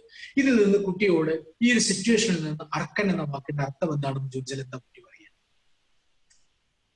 പടം കാണിച്ച സൂര്യനാണെന്ന് പറയും, അല്ലെങ്കിൽ പറയാം ഈ സിറ്റുവേഷൻ ഉണ്ടാക്കി കഴിഞ്ഞാലാ ചോദിച്ചത്. ആ സിറ്റുവേഷന്റെ സൂര്യൻ പറയും.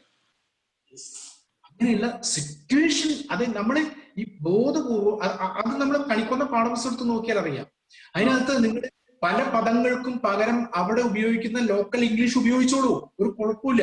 ഇതിന് ലോക്കൽ ഇംഗ്ലീഷ് ഉപയോഗിച്ചിട്ട് കുട്ടിയോട് നമ്മൾ പറയുന്നത് എന്താണ്? ഇതാണ് അത്, മലയാളത്തിൽ ഇതിനെ ഇങ്ങനെയാണ് പറയുക. അത് നമ്മുടെ പദ നിഘണ്ടുവിലേക്ക് പോകട്ടെ, ലോക്കൽ നിഘണ്ടുവിലേക്ക് പോകട്ടെ, അത് കുട്ടിയുടെ ഒരു ഭാഗമായിട്ടിരിക്കട്ടെ. അത് പണ്ട് നമ്മൾ അർത്ഥം പഠിക്കുക എന്നുള്ള രീതിയിൽ ചിലപ്പോൾ അവിടുത്തെ പദം മലയാള പദം, അവിടുത്തെ പദം മലയാള പദം, ഇങ്ങനെയുള്ള ഒരു ശേഖരം കുട്ടിയുടെ കയ്യിൽ ഉണ്ടായിക്കോട്ടെ. കുറച്ച് പിന്നെ കണിക്കൊന്ന് പഠിച്ചു കഴിയുമ്പോഴേക്കും ഒരു 1000-ലധികം പദങ്ങൾ, അവിടുത്തെ പദങ്ങളും അതിന് സമാന മലയാള പദങ്ങളും കുട്ടിയുടെ കയ്യിൽ ഉണ്ടാക്കാനായിട്ട് സാധിക്കും. സംശയം ഞങ്ങളിപ്പം ചെയ്ത് കഴിഞ്ഞ 2 ക്ലാസ്സിലായിട്ട് ദിലീപേട്ടനാണ് അത് ഉണ്ടാക്കിയത്. പുള്ളി ഡൗൺലോഡ് ചെയ്താണ് ഇങ്ങനെ ഓരോ ഇപ്പൊ മൃഗങ്ങളും കളറും അതാണ് ഞങ്ങൾ 2 ക്ലാസ്സിലായിട്ട് ട്രൈ ചെയ്തുകൊണ്ടിരുന്നത്. അപ്പൊ വിവിധതരം മൃഗങ്ങൾ, സിംഹമാന, അതിന്റെ എല്ലാം പടം കാണിച്ചിട്ട് അതിന്റെ ഇംഗ്ലീഷ് ചോദിക്കുക, പിന്നെ നമ്മൾ മലയാളം പറഞ്ഞു കൊടുക്കുക, അല്ലെങ്കിൽ അവരെ കൊണ്ട് മലയാളം ട്രൈ ചെയ്യിക്കുക. അതൊരു നല്ല അപ്രോച്ച് ആണോ? അത് എങ്ങനെയാണ്? വേണം, ഒരു സംശയം വേണ്ട, അത് ഫോളോ ചെയ്യും. അത് അങ്ങനെ തന്നെ പോകും, ഒരു സംശയമില്ല. അത് അങ്ങനെ വേണം. അങ്ങനെ അല്ലെങ്കിൽ കുട്ടി നേരത്തെ പറഞ്ഞ പോലെ കൺഫ്യൂഷൻ ആവും. എന്നിട്ട് നമ്മുടെ സംസാരത്തിലും, നമ്മുടെ ക്ലാസ് റൂമിലെ സംസാരത്തിലും, വീട്ടിലെ സംസാരത്തിലും ബോധപൂർവ്വം ഈ മലയാളം വാക്ക് കൊണ്ടുവരാൻ നോക്കുക. അതാണ് വീട്ടിൽ മലയാളം സംസാരിക്കാൻ. അത് പക്ഷെ അച്ഛനും അമ്മേനും രക്ഷകർത്താക്കളും കൂടെ കോപ്പറേറ്റ് ചെയ്യണം. കാരണം ഇവര് പല കുട്ടികളും ഞാൻ കണ്ടിട്ടുള്ളത്, അച്ഛനും അമ്മയും മലയാളം പറഞ്ഞാൽ ഇവര് തിരിച്ചു പറഞ്ഞ ഇംഗ്ലീഷിലായിരിക്കും. ഇവിടുത്തെ പല കുട്ടികളും, ഒരു വലിയൊരു വിഭാഗം കുട്ടികൾ തന്നെ. കാരണം അവർക്ക് സ്കൂളിൽ പോകുമ്പോഴും ഇനി കാർട്ടൂൺ, പിന്നെ അവർ എൻഗേജ് ചെയ്യുന്നതും കമ്മ്യൂണിക്കേറ്റ് ചെയ്യുന്നതും കാണുന്നതല്ലേ കാർട്ടൂണും ഇവിടുത്തെ ഗെയിംസും ഇവിടുത്തെ കാര്യങ്ങളുമാണ്. എല്ലാ പാട്ട് കേൾക്കുന്നതും എല്ലാം ഇവിടുത്തെ കാര്യങ്ങളാണ്. വളരെ കുറച്ച് പേര് മലയാളം സിനിമയൊക്കെ കണ്ട് ആസ്വദിക്കത്തുള്ളൂ. അപ്പം കമ്മ്യൂണിക്കേഷൻ, അവര് മലയാളം പറയുന്നത്, എനിക്ക് 2 കുട്ടികളുണ്ട്, 7ലും 8ലും ഉള്ള ഒരു ക്ലാസ്സില്. അവർക്ക് ആ 2 കുട്ടികൾക്കും മലയാളം പറയാനേ അറിയില്ല, വളരെ ബുദ്ധിമുട്ടാണ്. എന്നിട്ട് ആ കുട്ടി എന്നോട് ചോദിച്ചു, ഇതിന്റെ ഇംഗ്ലീഷ് ടൈപ്പ് ചെയ്ത് തരാമോ എന്ന്. ഞാൻ പറഞ്ഞു, നമുക്കിപ്പൊ പറ്റില്ല മോനെ, കാരണം അത് നമ്മുടെ ഒബ്ജക്റ്റീവിനെ സാധൂകരിക്കുന്നല്ല എന്ന് പറഞ്ഞു. അങ്ങനെ പറഞ്ഞ് എന്നെ ആശ്വസിപ്പിച്ചു. പിന്നെ നമുക്ക് സാവകാശം പഠിച്ചു വരാം. പക്ഷെ ഓൺലൈൻ ക്ലാസ് ആണെങ്കിൽ അവന് 8ാം ക്ലാസ്സിലാണ് കുട്ടി, ഒരാൾ 8ലും ഒരാൾ 7ലും. ഇവരുടെ കമ്മ്യൂണിക്കേഷൻ ഇല്ലാത്തതിന്റെ കുഴപ്പമാണ്. പൂർണ്ണമായിട്ടും ഒരു വേർഡ് പോലും അവൻ അറിയാൻ വയ്യ, അതുകൊണ്ട് ഉള്ളൊരു പ്രശ്നമുണ്ട്. സംസാരിച്ചും അത് തന്നെയാണ് ലിസണിങ്. ധാരാളം ലിസണിങ്ങിനുള്ള അവസരം, ഒരു താല്പര്യം ഉണ്ടാക്കുക എന്നുള്ളതാണ് ഏറ്റവും പ്രധാനം. മലയാളത്തോടൊരു താല്പര്യം ഉണ്ടാക്കുക. ഈ താല്പര്യം ഉണ്ടാക്കി ഇത്രയും അധികം റിസോഴ്സ്, ഇത്രയും അധികം എനിക്ക് വായിക്കാനും അനുഭവിക്കാനും ആസ്വദിക്കാനുമുള്ള സംഗതികൾ ഈ മലയാളത്തിൽ ഉണ്ട് എന്ന് തിരിച്ചറിവുണ്ടാകുമ്പോൾ കുട്ടി തന്നെ അതിലേക്ക് എത്തും, കുട്ടി അത് തേടി പിടിക്കും. അത് വരുന്നുണ്ട്. കാരണം ഞാൻ ആദ്യം അങ്ങനെ ഒരു പ്രതികരണം കൊടുത്തപ്പോ ഞാൻ വിചാരിച്ചു അടുത്ത ക്ലാസ്സിലെ കുട്ടി വരില്ല എന്നാണ് വിചാരിച്ചത്. കാരണം 8ാം ക്ലാസ്സിലാണ്, ടീനേജ് ആണ്, ഓൾമോസ്റ്റ് ടീനേജ് ആയി. അങ്ങനെ ഒരു ആറ്റിറ്റ്യൂഡ് ഉണ്ടാവും ഇവിടുത്തെ കുട്ടികൾക്കൊക്കെ. അപ്പം പക്ഷെ ഞാൻ വന്നു, എല്ലാ ക്ലാസ്സിലും ഇപ്പൊ 3 ക്ലാസ് അടുപ്പിച്ചായിട്ട് വന്നു. അപ്പൊ അതൊരു നല്ലൊരു സൈനാണ്. പക്ഷെ എന്നാലും അങ്ങനെയുള്ള കുട്ടികളും ഉണ്ട്. അതൊരു സാവധാനം നമുക്ക് ഉണ്ടാക്കിയെടുക്കാൻ കഴിയുന്ന ഒരു താല്പര്യം ഉണ്ടാക്കുക എന്നുള്ളത്. അതെ അതെ. വനിത ടീച്ചർ ക്ലാസ് എടുക്കാൻ തുടങ്ങിയിട്ടുണ്ടോ? വനിത എടുത്തു, ഞാൻ ക്ലാസ് എടുത്തു.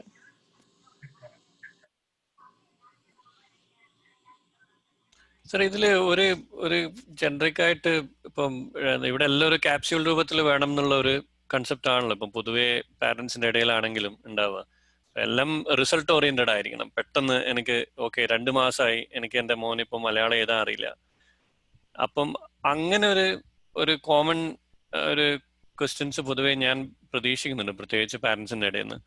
അപ്പം ഇതിലിപ്പോ പ്രത്യേകിച്ച് അക്ഷരങ്ങളല്ല, സാറിപ്പം പറഞ്ഞ പോലെ അക്ഷരങ്ങളൊക്കെ അവസാനങ്ങളിലാണ് നമ്മൾ അതിനെ പഠിക്കുന്നതും എഴുതുന്നതും ഒക്കെ അല്ലേ? തിരിച്ചു പോകും, അക്ഷരം പഠിപ്പിക്കാതിരിക്കുന്നില്ല. ഇതില് അധ്യാപകരോട്, നിങ്ങൾ ഇനി അധ്യാപകരോട് ഒരു കോൺഫറൻസോ അല്ലെങ്കിൽ നമ്മൾ ഒരിക്കലും തന്നെ ഒരു ട്യൂഷൻ ക്ലാസ് അല്ല Malayalam mission class. It's not a tuition class. അങ്ങനെ ഒരു പെട്ടെന്നൊരു ചില പിന്നെ നിങ്ങൾക്ക് 3 മാസം കൊണ്ട് പിന്നെ ഇംഗ്ലീഷ് പഠിച്ചെടുക്കാം എന്നൊക്കെ പറഞ്ഞ ചില സ്ഥാപനങ്ങളൊക്കെ കാണാറുണ്ട്. അങ്ങനെ ഒരു മൊഡ്യൂൾ അല്ല നമ്മുടെ, അത്തരത്തിലല്ല. നമ്മള് കുട്ടികളെ പിന്നെ ഈ മലയാളത്തോട് ഇഷ്ടമുള്ളവരാക്കി തീർക്കാനും, മലയാളം നന്നായി സംസാരിക്കാൻ കഴിവുള്ളവരാക്കി തീർക്കാനും, മലയാള സാഹിത്യത്തിലേക്ക് എത്താനും, കൊച്ചു കൊച്ചു കൃതികൾ വായിക്കാനും, അങ്ങനെയുള്ള ഒരു തലത്തിലേക്ക് എത്തിക്കുന്നതിന് വേണ്ടിയിട്ടാണ് എന്നുള്ളത് പിന്നെ അവരെ ഉദാഹരണങ്ങളിലൂടെ തന്നെ അവരെ പറഞ്ഞ് ബോധ്യപ്പെടുത്താൻ ശ്രമിക്കുക എന്നതാണ്. അത്തരത്തിലാണ്. അല്ല എന്നുണ്ടെങ്കിൽ പിന്നെ നമുക്ക് ഇപ്പൊ നമ്മള് പിന്നെ പെട്ടെന്ന് അക്ഷരം പഠിച്ചെടുക്കാനുള്ള ചില ഷോർട്ട് ടേം കോഴ്സുകളൊക്കെ ഉണ്ട്, അതിലേക്ക് പോകേണ്ടി വരും. പക്ഷെ അതുകൊണ്ട് ഞാൻ ചോദിക്കണത് എന്താന്ന് വെച്ചാൽ ഈ റൈറ്റിംഗ് ഇപ്പം ഈ 10 കൊല്ലത്തെ കോഴ്സുകളിൽ ഒരു ഒരു കൺവിൻസിങ് ആൻസർ പോലെ ഇപ്പം പാരന്റ്സിന് ചോദിച്ചു കഴിഞ്ഞാൽ പറയാൻ പറ്റുന്ന തരത്തിലൊരു ഒരു ആൻസർ കിട്ടാൻ വേണ്ടിയിട്ടാണ് ഞാൻ ചോദിക്കണത്.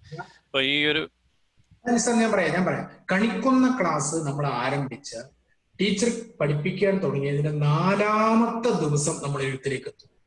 4-ാമത്തെ ദിവസം ഒരു കവിത ആദ്യം വായിച്ചു, ഞാൻ പറഞ്ഞില്ലേ അത് നന്നായിട്ട് ചൊല്ലിക്കൊടുക്കുന്നു. ആദ്യത്തെ ദിവസം അത് ടീച്ചർ കുട്ടിയോട് ചൊല്ലലേ ഉണ്ടാവുള്ളൂ. പിറ്റേത്തെ ദിവസം ചാർട്ട് പേപ്പർ കാണുന്നു, അത് കാണിക്കുന്നു, അത് കുട്ടി അക്ഷരവുമായി ബന്ധപ്പെടുന്നു. പിറ്റേത്തെ ദിവസം അതിന്റെ എഴുത്തിലേക്ക് പോകുന്നു. 3-ാമത്തെ 4-ാമത്തെ ദിവസം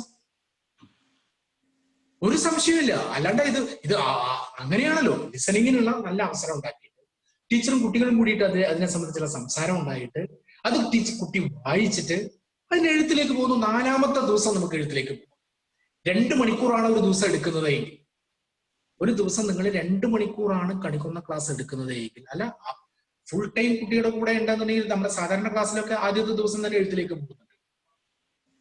6-ാമത്തെ മണിക്കൂറിൽ കുട്ടി എഴുത്തിലേക്ക് എത്തും. അത് രക്ഷിതാവിനെ ബോധ്യപ്പെടുത്തും. അല്ലാണ്ട് വെറുതെ ആദ്യം തന്നെ നമ്മൾ അങ്ങോട്ട് കുറെ അക്ഷരങ്ങൾ അങ്ങോട്ട് എഴുതാന്ന് പറഞ്ഞാൽ കുട്ടിക്ക് എന്തിനാണ് ഞാൻ ഈ അക്ഷരം എഴുതുന്നതെന്ന് ആദ്യം അറിയണ്ടേ. ഞാൻ എന്തിനാണ് ഈ അക്ഷരം എഴുതുന്നത്, ഈ അക്ഷരത്തിന്റെ ആവശ്യം എന്താ എന്നുള്ള ഒരു തിരിച്ചറിവ് കുട്ടിക്ക് ഉണ്ടാവണ്ടേ.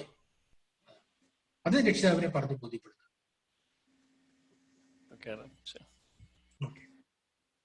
എനിക്ക് കുട്ടികൾക്ക് ആ ഒരു ക്ലാസ്സിൽ വരാനുള്ള താല്പര്യം ഉണ്ടായി കഴിഞ്ഞാൽ രക്ഷിതാക്കൾ ആ ഒരു ക്വസ്റ്റ്യൻ ചോദിക്കാൻ തോന്നുന്നില്ല. അവരെ they will wait, I think. ഞാനത് പറഞ്ഞില്ല, താല്പര്യം ഇങ്ങനെ ഉണ്ടാക്കാൻ കഴിയുക എന്നുള്ളതാണ് ഏറ്റവും പ്രധാനം. അത് ഒരു പ്രാവശ്യം പഠനോത്സവം നടത്താൻ വേണ്ടിയിട്ട് പിന്നെ ഒരു ഗൾഫ് കൺട്രിയിലെ ഒരു സ്ഥലത്ത് പോയപ്പോഴേ പിന്നെ പഠനോത്സവം എന്ന് പറഞ്ഞാൽ രാവിലെ 10 മണി മുതൽ 5 മണി വരെയാണ് കേട്ടോ, അല്ലാണ്ട് 2 മണിക്കൂർ നേരമല്ല പരീക്ഷ എന്ന് പറഞ്ഞത്. ആദ്യം പിന്നെ ഈ പരീക്ഷയുമായി ബന്ധപ്പെട്ടുള്ള അതേമാതിരി കുറെ കുട്ടി ആടലും പാടലും കുറെ സിറ്റുവേഷൻസ് ഒക്കെ ക്രിയേറ്റ് ചെയ്തിട്ടാണ് കുട്ടി എഴുത്തിലേക്ക് എത്തുക. അപ്പൊ ഒരു 3 മണിക്കേറ്റ് രക്ഷിതാവ് വന്നിട്ട് നിങ്ങൾ എപ്പ തുടങ്ങിയതാണ് ഈ പരീക്ഷ, ഞങ്ങൾ കുട്ടിയെ കൊണ്ടുപോകുകയാണെന്ന് പറഞ്ഞിട്ട് കുട്ടിയെ പിടിച്ച് കൊണ്ടുപോകാൻ വേണ്ടി പോയി. കുട്ടി എന്താ പിന്നെ ഉപ്പയോട് പറഞ്ഞറിയൂ, നിങ്ങൾ കുറച്ചേരം അവിടെ പുറത്ത് വെയിറ്റ് ചെയ്യും, ഞാൻ അതൊന്ന് എഴുതി കഴിയട്ടെ, അതിനുശേഷം വരാം. കുട്ടി രക്ഷിതാവിനോട് പറഞ്ഞു, ഞാൻ ഐ വിറ്റ്നസ് ഞാൻ കൃത്യമായിട്ട് കണ്ടതാണ്, ഞാൻ അത് കുറച്ചേരം ഇവിടെ ഇരുന്ന് എഴുതട്ടെ, അത് കഴിഞ്ഞിട്ട് നിങ്ങൾ പുറത്തവിടെ നിൽക്കും, ഞാൻ എന്റെ പഠനോത്സവം കഴിഞ്ഞിട്ട് ഞാൻ വരുള്ളൂ എന്ന് കുട്ടി രക്ഷിതാവിനോട് പറഞ്ഞു. ഇപ്പൊ നേരത്തെ സാറ് പറഞ്ഞു തന്നെയാണ്, കുട്ടിക്കൊരു താല്പര്യം ഉണ്ടായി കഴിഞ്ഞാൽ രക്ഷിതാവ് എന്നോട് പറയും എനിക്ക് മലയാളം മിഷൻ ക്ലാസ് പോയേ പറ്റൂ. അങ്ങനെ നിരവധിയായ ക്ലാസ്സുകൾ ഇട്ട് ആ ഒരു താല്പര്യം ഉണ്ടാക്കിയെടുക്കുക എന്നുള്ളതാണ്. എനിക്ക് സത്യം പറഞ്ഞാൽ ഒരു സംശയമുണ്ട്. അതായത് നമ്മുടെ ക്ലാസ്സിൽ കുറച്ച് പ്രായമായ കുട്ടികളൊക്കെ ഉണ്ടെങ്കിൽ അവരെ എങ്ങനെ നമുക്ക് ഈ കണിക്കൊന്നയിലെ കഥയൊക്കെ പറഞ്ഞ് പിടിച്ചിരുത്താമെന്ന്. പക്ഷെ സാറിന്റെ ഈ ക്ലാസ് കഴിഞ്ഞപ്പോൾ എനിക്ക് മനസ്സിലായി ഇത്രയും പ്രായമുള്ള ഞങ്ങളെ പിടിച്ചിരുത്താമെങ്കിൽ ഞങ്ങൾക്ക് ഒരു ബുദ്ധിമുട്ടും കാണത്തില്ല എന്ന് തോന്നുന്നു. അതാണ് ഞാൻ നേരത്തെ പറഞ്ഞത്, മൾട്ടി ലെവലായിട്ട്. അതായത് ഈ പ്രായമുള്ള കുട്ടിയാണെങ്കിൽ അയാൾ എങ്ങനെയാണ് ക്ലാസ് നമുക്ക്, ഞാൻ പറഞ്ഞില്ലേ ഇപ്പൊ 2-ാമത്തെ ദിവസം ടീച്ചറുടെ ജോലി കുറച്ച് കിട്ടാൻ ആ കുട്ടി കുറച്ച് എക്സ്പോഷർ ഉണ്ടെന്നുണ്ടെങ്കിൽ അയാളെ ഗ്രൂപ്പിൽ പിടിച്ചിരുന്നിട്ട് ആ കുട്ടിയെ ഉപയോഗിച്ചുകൊണ്ട് മറ്റു കുട്ടികൾക്ക് എക്സ്പോഷർ കൊടുക്കുന്ന തരത്തിലേക്ക് കൊണ്ടുപോകാം. നമുക്ക് എങ്ങനെയാണ് അയാളെ പ്രയോജനപ്പെടുത്താൻ കഴിയുക? ഒരുപക്ഷെ ക്ലാസ്സിലെ ലീഡർ ആയിരിക്കും അയാള്, അത്തരത്തിൽ അയാളെ പ്രയോജനപ്പെടുത്തണം. ക്ലാസ് എന്റെ കൂടി ക്ലാസ് ആണിത് എന്നുള്ള തോന്നലുണ്ടാക്കണം ബോധപൂർവ്വം പ്രായത്തിനനുസരിച്ച്.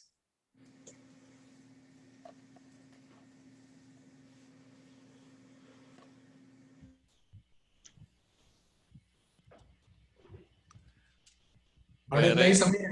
രാത്രി ഏറെ വൈകില്ലേ? 11:30 രാത്രി. ഇനി ഡയറക്ടർ സംസാരിക്കും. ഡയറക്ടർ ഇത് വൈൻഡപ്പ് ചെയ്യാനുള്ള കാര്യങ്ങൾ പറയും.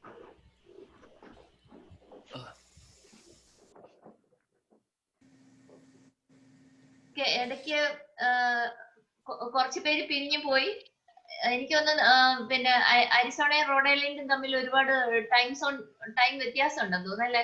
അതെ മേഡം, 3 മണിക്കൂർ വ്യത്യാസമുണ്ട്. 3 മണിക്കൂർ വ്യത്യാസമുണ്ട്. അപ്പൊ ഏകദേശം നിങ്ങൾ രാത്രി 12 മണിയായോ?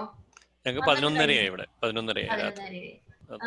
അപ്പോ നിങ്ങളുടെ ഒരു ഭാഷയോടുള്ള സ്നേഹം കൊണ്ടാണ് ഇത്രയും ഉറക്കം ഒഴിഞ്ഞിരുന്നെന്ന് ഞങ്ങൾക്ക് മനസ്സിലാവുന്നുണ്ട്. മാത്രമല്ല വർക്കിംഗ് ഡേ ആണല്ലോ നാളെയൊക്കെ അല്ലേ? അതെ അതെ തീർച്ചയായും അതെ. അപ്പോ നല്ലൊരു നമുക്ക് രാവിലെ ചില സാങ്കേതിക പിഴവുകൾ കാരണം നമുക്ക് തുടർന്ന് പോകാൻ പറ്റിയില്ല. എന്നാലും എനിക്ക് തോന്നുന്നു അത് നന്നായി തോന്നുന്നു. കുറച്ചുകൂടി വളരെ സ്വച്ഛമായി കുറച്ച് നല്ല ഇന്ററാക്ഷൻ നടന്നിട്ടുണ്ട്. ഞാൻ മിക്കവാറും ഒക്കെ കേൾക്കുന്നുണ്ടായിരുന്നു. പിന്നെ ഓഫീസ് ജോലിയും കൂടെ ചെയ്തുകൊണ്ടിരിക്കുകയാണ്. ഒരു ആത്മവിശ്വാസം ലഭിച്ചിട്ടുണ്ട് എന്ന് കരുതുന്നു. തീർച്ചയായും തീർച്ചയായും വളരെ നല്ലോണം കൈകാര്യം ചെയ്യാനുള്ള ഒരു ആത്മവിശ്വാസം ലഭിച്ചിട്ടുണ്ട്. നേരത്തെ പിന്നെ എനിക്ക് തോന്നുന്നു ആരാ ദിലീപാണോ മറ്റോ ചോദിക്കുന്ന കേട്ടു ഈ കുട്ടികളുടെ പദസംഖ്യ വൊക്കാബുലറി കൂട്ടുന്നതിനെ കുറിച്ചൊക്കെ. എനിക്ക് തോന്നുന്നു നമ്മള് കഴിയുന്നത്രയും വാക്കുകൾ ഓരോ ദിവസവും കൂടുതൽ പുതിയ വാക്കുകൾ കുട്ടികളിലേക്ക് അവരറിയാതെ തന്നെ എത്തിക്കലാണ് അതിനൊരു വഴി. കടിച്ചാൽ പൊട്ടാത്ത വാക്കുകൾ വേണ്ട, അവർക്ക് കമ്മ്യൂണിക്കേറ്റ് ചെയ്യാൻ ആവശ്യമായ വാക്കുകൾ, മനോഹരമായ വാക്കുകൾ. നേരത്തെ ഞാൻ ആദ്യം ഒരു ആമുഖത്തിൽ പറഞ്ഞതുപോലെ നമുക്ക് ഒരു വെബ് മാഗസിൻ ഒക്കെ ഉണ്ട്. അത് നിങ്ങളൊന്ന് പോയി നോക്കിയാൽ കുറച്ച് സാധനങ്ങളൊക്കെ നിങ്ങൾക്ക് തന്നെ അവിടെ നിന്ന് കിട്ടും. ഇപ്പൊ കുഞ്ഞുണ്ണി കവിതകൾ വളരെ നന്നായിട്ട് കുട്ടികൾക്ക് പറഞ്ഞു കൊടുക്കാൻ കഴിയും. അപ്പൊ അദ്ദേഹത്തിന്റെ 2 വരിയൊക്കെ ഉള്ളൂ. കുട്ടികൾക്ക് ഇഷ്ടമുള്ള പപ്പടത്തെ കുറിച്ചാവാം, തുമ്പിയെ കുറിച്ചാകാം, ആനയെ കുറിച്ചാകാം, ആന നടന്നു പോകുന്നതിനെ കുറിച്ചാകാം, ഈച്ച പറന്നു പോകുന്നതിനെ കുറിച്ചാകാം. ഇങ്ങനെ കുട്ടികൾക്ക് വളരെ ലളിതമായി ഓർമ്മിക്കത്തക്കവണ്ണം ഉപയോഗിക്കാവുന്ന വാക്കുകൾ, ചെറിയ ചെറിയ കവിതകളാണ് കുഞ്ഞുണ്ണി മാഷിൻ്റെത്. എന്നൊരു കുട്ടിത്വം അതിനകത്ത് ഉണ്ട് തന്നെ. അപ്പൊ ഇതൊക്കെ നമുക്ക് പിന്നെ കുട്ടികളുമായിട്ട് ആശയവിനിമയം നടത്തുമ്പോൾ വെറുതെ. അതുപോലെ പഴഞ്ചൊല്ലുകൾ സൂക്ഷിച്ച് ഉപയോഗിക്കണം. കാരണം ഒരു പിന്നെ നമ്മുടെ ജന്മിത്ത വ്യവസ്ഥയിലൊക്കെ ഉണ്ടായ ഒരുപാട് പഴഞ്ചൊല്ലുകളുണ്ട്.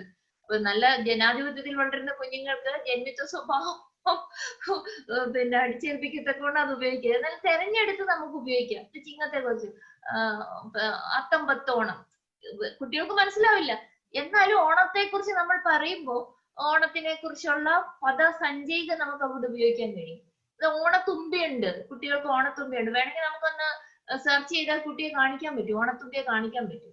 ഇങ്ങനെ ഓരോരോ വാക്കുകളായിട്ട് നമ്മൾ ബോധപൂർവം കൊടുക്കുമ്പോഴേ കുട്ടികളുടെ പദസഞ്ചയ വൊക്കാബുലറി വർദ്ധിക്കുള്ളൂ എന്ന് ഞാൻ കരുതുന്നു. അങ്ങനെ ഇപ്പൊ നമ്മുടെ വീട്ടിൽ സദ്യ ഉണ്ടാക്കുകയാണെങ്കിൽ, ഓണത്തിന് സദ്യ ഉണ്ടാക്കുകയാണെങ്കിൽ കുട്ടികൾക്ക് ആ സദ്യയുടെ വിഭവങ്ങൾ പറഞ്ഞു കൊടുക്കാം. അതിന് ഉപയോഗിക്കുന്ന സാധനങ്ങൾ പറഞ്ഞു കൊടുക്കുക. ഒരു അവിയൽ ഉണ്ടാക്കുമ്പോൾ എന്തൊക്കെ വേണം എന്നുള്ളത് ഇതെല്ലാം, അതായത് വ്യവഹാരങ്ങളിലൂടെയാണ്, ആശയവിനിമയത്തിലൂടെയാണ് പദങ്ങൾ കുട്ടികളിലേക്ക് ഉറയ്ക്കുന്നത്. അത് നമുക്കറിയാം കുട്ടി എന്തുകൊണ്ടാണ് ഇംഗ്ലീഷ് ഉപയോഗിക്കുന്നത്. നമുക്ക് പോലും സംസാരിച്ച് ചില ആശയങ്ങൾ പൂർണ്ണമാക്കാൻ വേണ്ടി ഇംഗ്ലീഷ് വാക്കുകൾ ഉപയോഗിക്കേണ്ടി വരും. അത് വലിയ കുഴപ്പമുള്ള കാര്യമേ അല്ല. ഇംഗ്ലീഷ് എപ്പോഴും ലോകത്തിന്റെ ലിങ്ക് ലാംഗ്വേജ് ആണ്. അത് ഉപയോഗിക്കുന്നതിൽ യാതൊരു പ്രശ്നവുമില്ല. പ്രത്യേകിച്ച് മലയാള മിഷന്റെ കാര്യത്തിൽ, മലയാള മിഷന്റെ പ്രവർത്തനം മുഴുവനും വിദേശത്ത് വിവിധ ഭാഷകളിൽ ജീവിക്കുന്ന ആളുകളുടെ ഇടയ്ക്കായതുകൊണ്ട് ഞങ്ങൾ അതിനെക്കുറിച്ച് യാതൊരു നിബന്ധനയും വെക്കുന്നില്ല. ഞങ്ങൾ ഉപയോഗിക്കും, നിങ്ങൾക്കും ഉപയോഗിക്കാം. നമ്മുടെ എല്ലാ ആശയവിനിമയങ്ങളിലും അത് ഉപയോഗിക്കുന്നുണ്ട്. അപ്പൊ ഞാൻ അവസാനിപ്പിക്കുകയാണ്. ഇപ്പോ ഇതിനിടയ്ക്ക് ഞങ്ങൾ ഇവിടെ ഇരുന്ന് ചെയ്തത്, US എന്ന് പറയുന്ന ഒരു രാജ്യമാണല്ലോ. ഇപ്പൊ നമ്മളെ സംബന്ധിച്ചിടത്തോളം US ഒരു ചാപ്റ്റർ ആണ്.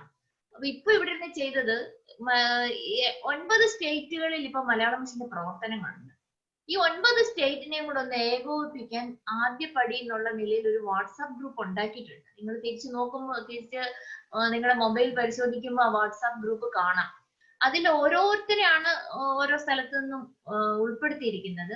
ഇനി കൂടുതൽ ആളുകളെ ഉൾപ്പെടുത്താം. അതിനൊരു പ്രധാനപ്പെട്ട കാരണം ഇതാണ്, അധികം താമസിയാതെ നമുക്ക് US എല്ലാ സ്റ്റേറ്റുകളിലെയും പ്രതിനിധികളെ വെച്ചിട്ട് ഇതുപോലൊരു സൂം മീറ്റിങ്ങോ ഗൂഗിൾ മീറ്റോ കൂടാം. ഇപ്പൊ US ഒരു ചാപ്റ്റർ എന്നുള്ള നിലയിൽ പ്രവർത്തിക്കണം. ചാപ്റ്റർ എന്നുള്ള നിലയിൽ പ്രവർത്തിക്കണം എന്ന് പറയാൻ കാരണം, ഇനി എത്ര സ്റ്റേറ്റ് ആണുള്ളത്? 24, 29, എത്ര സ്റ്റേറ്റ് ആണുള്ളത്?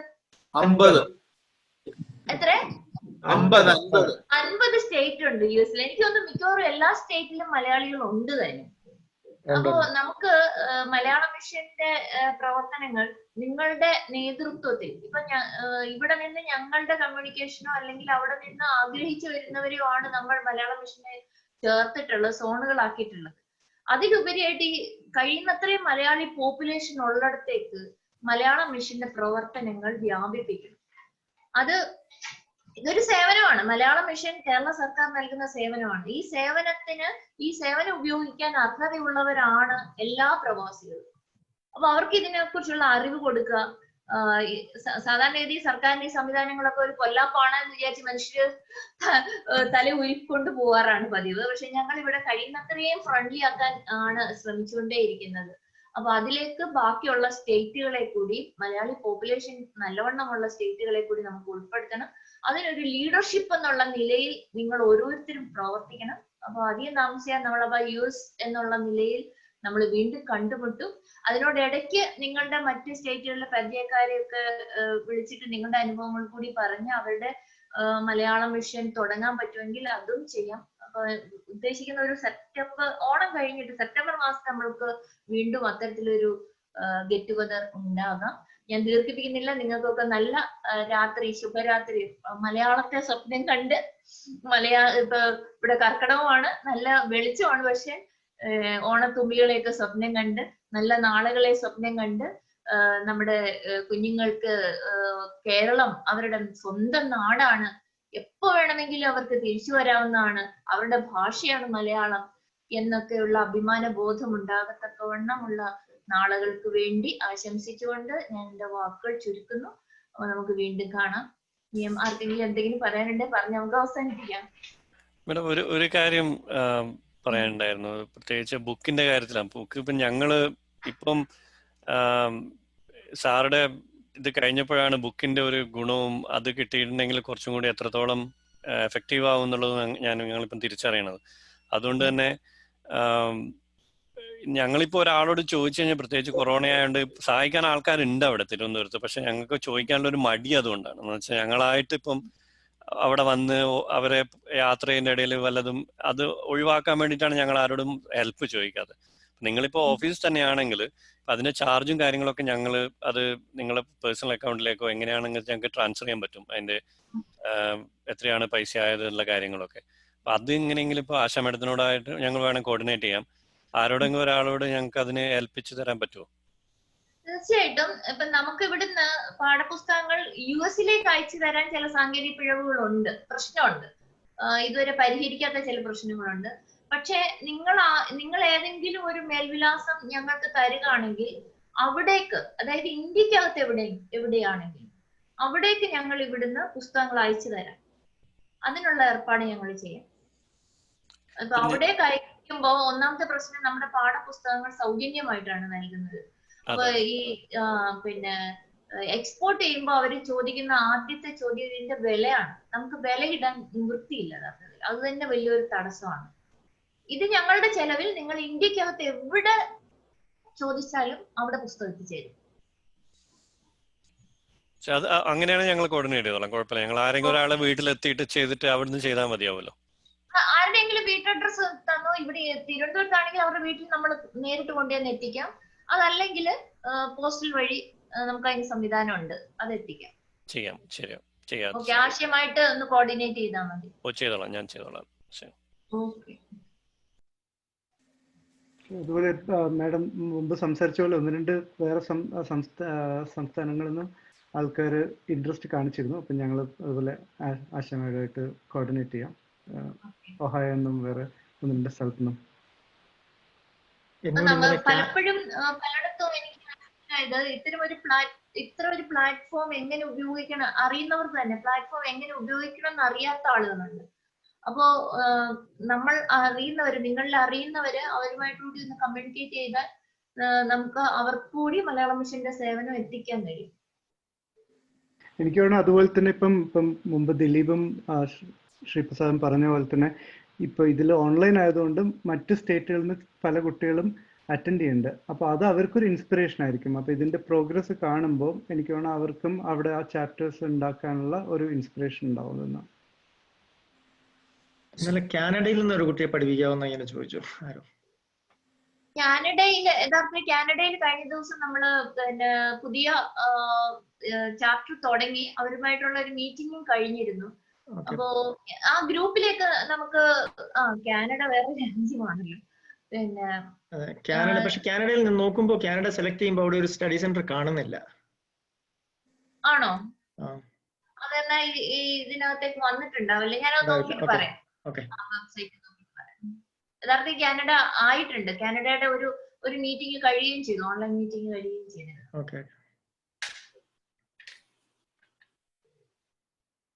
അപ്പോ ഞങ്ങളുടെ പകല് 11 മണി ഒക്കെ കഴിഞ്ഞു. ഇവിടെ 11:30 ഒക്കെ ആയിട്ടുണ്ട്. അപ്പോ എല്ലാവർക്കും ശുഭരാത്രി. Thank you. ഇത് വളരെ ഉപകാരപ്രദമാണ്. നമുക്കൊരു ഇൻസ്പിറേഷൻ ആണ് സാറ് ക്ലാസ്സും മാഡത്തിന്റെ വാക്കുകളും. അത് വളരെ നല്ലൊരു കാര്യമാണ്. അപ്പൊ നമുക്ക് പിരിയാല്ലേ? Thank you.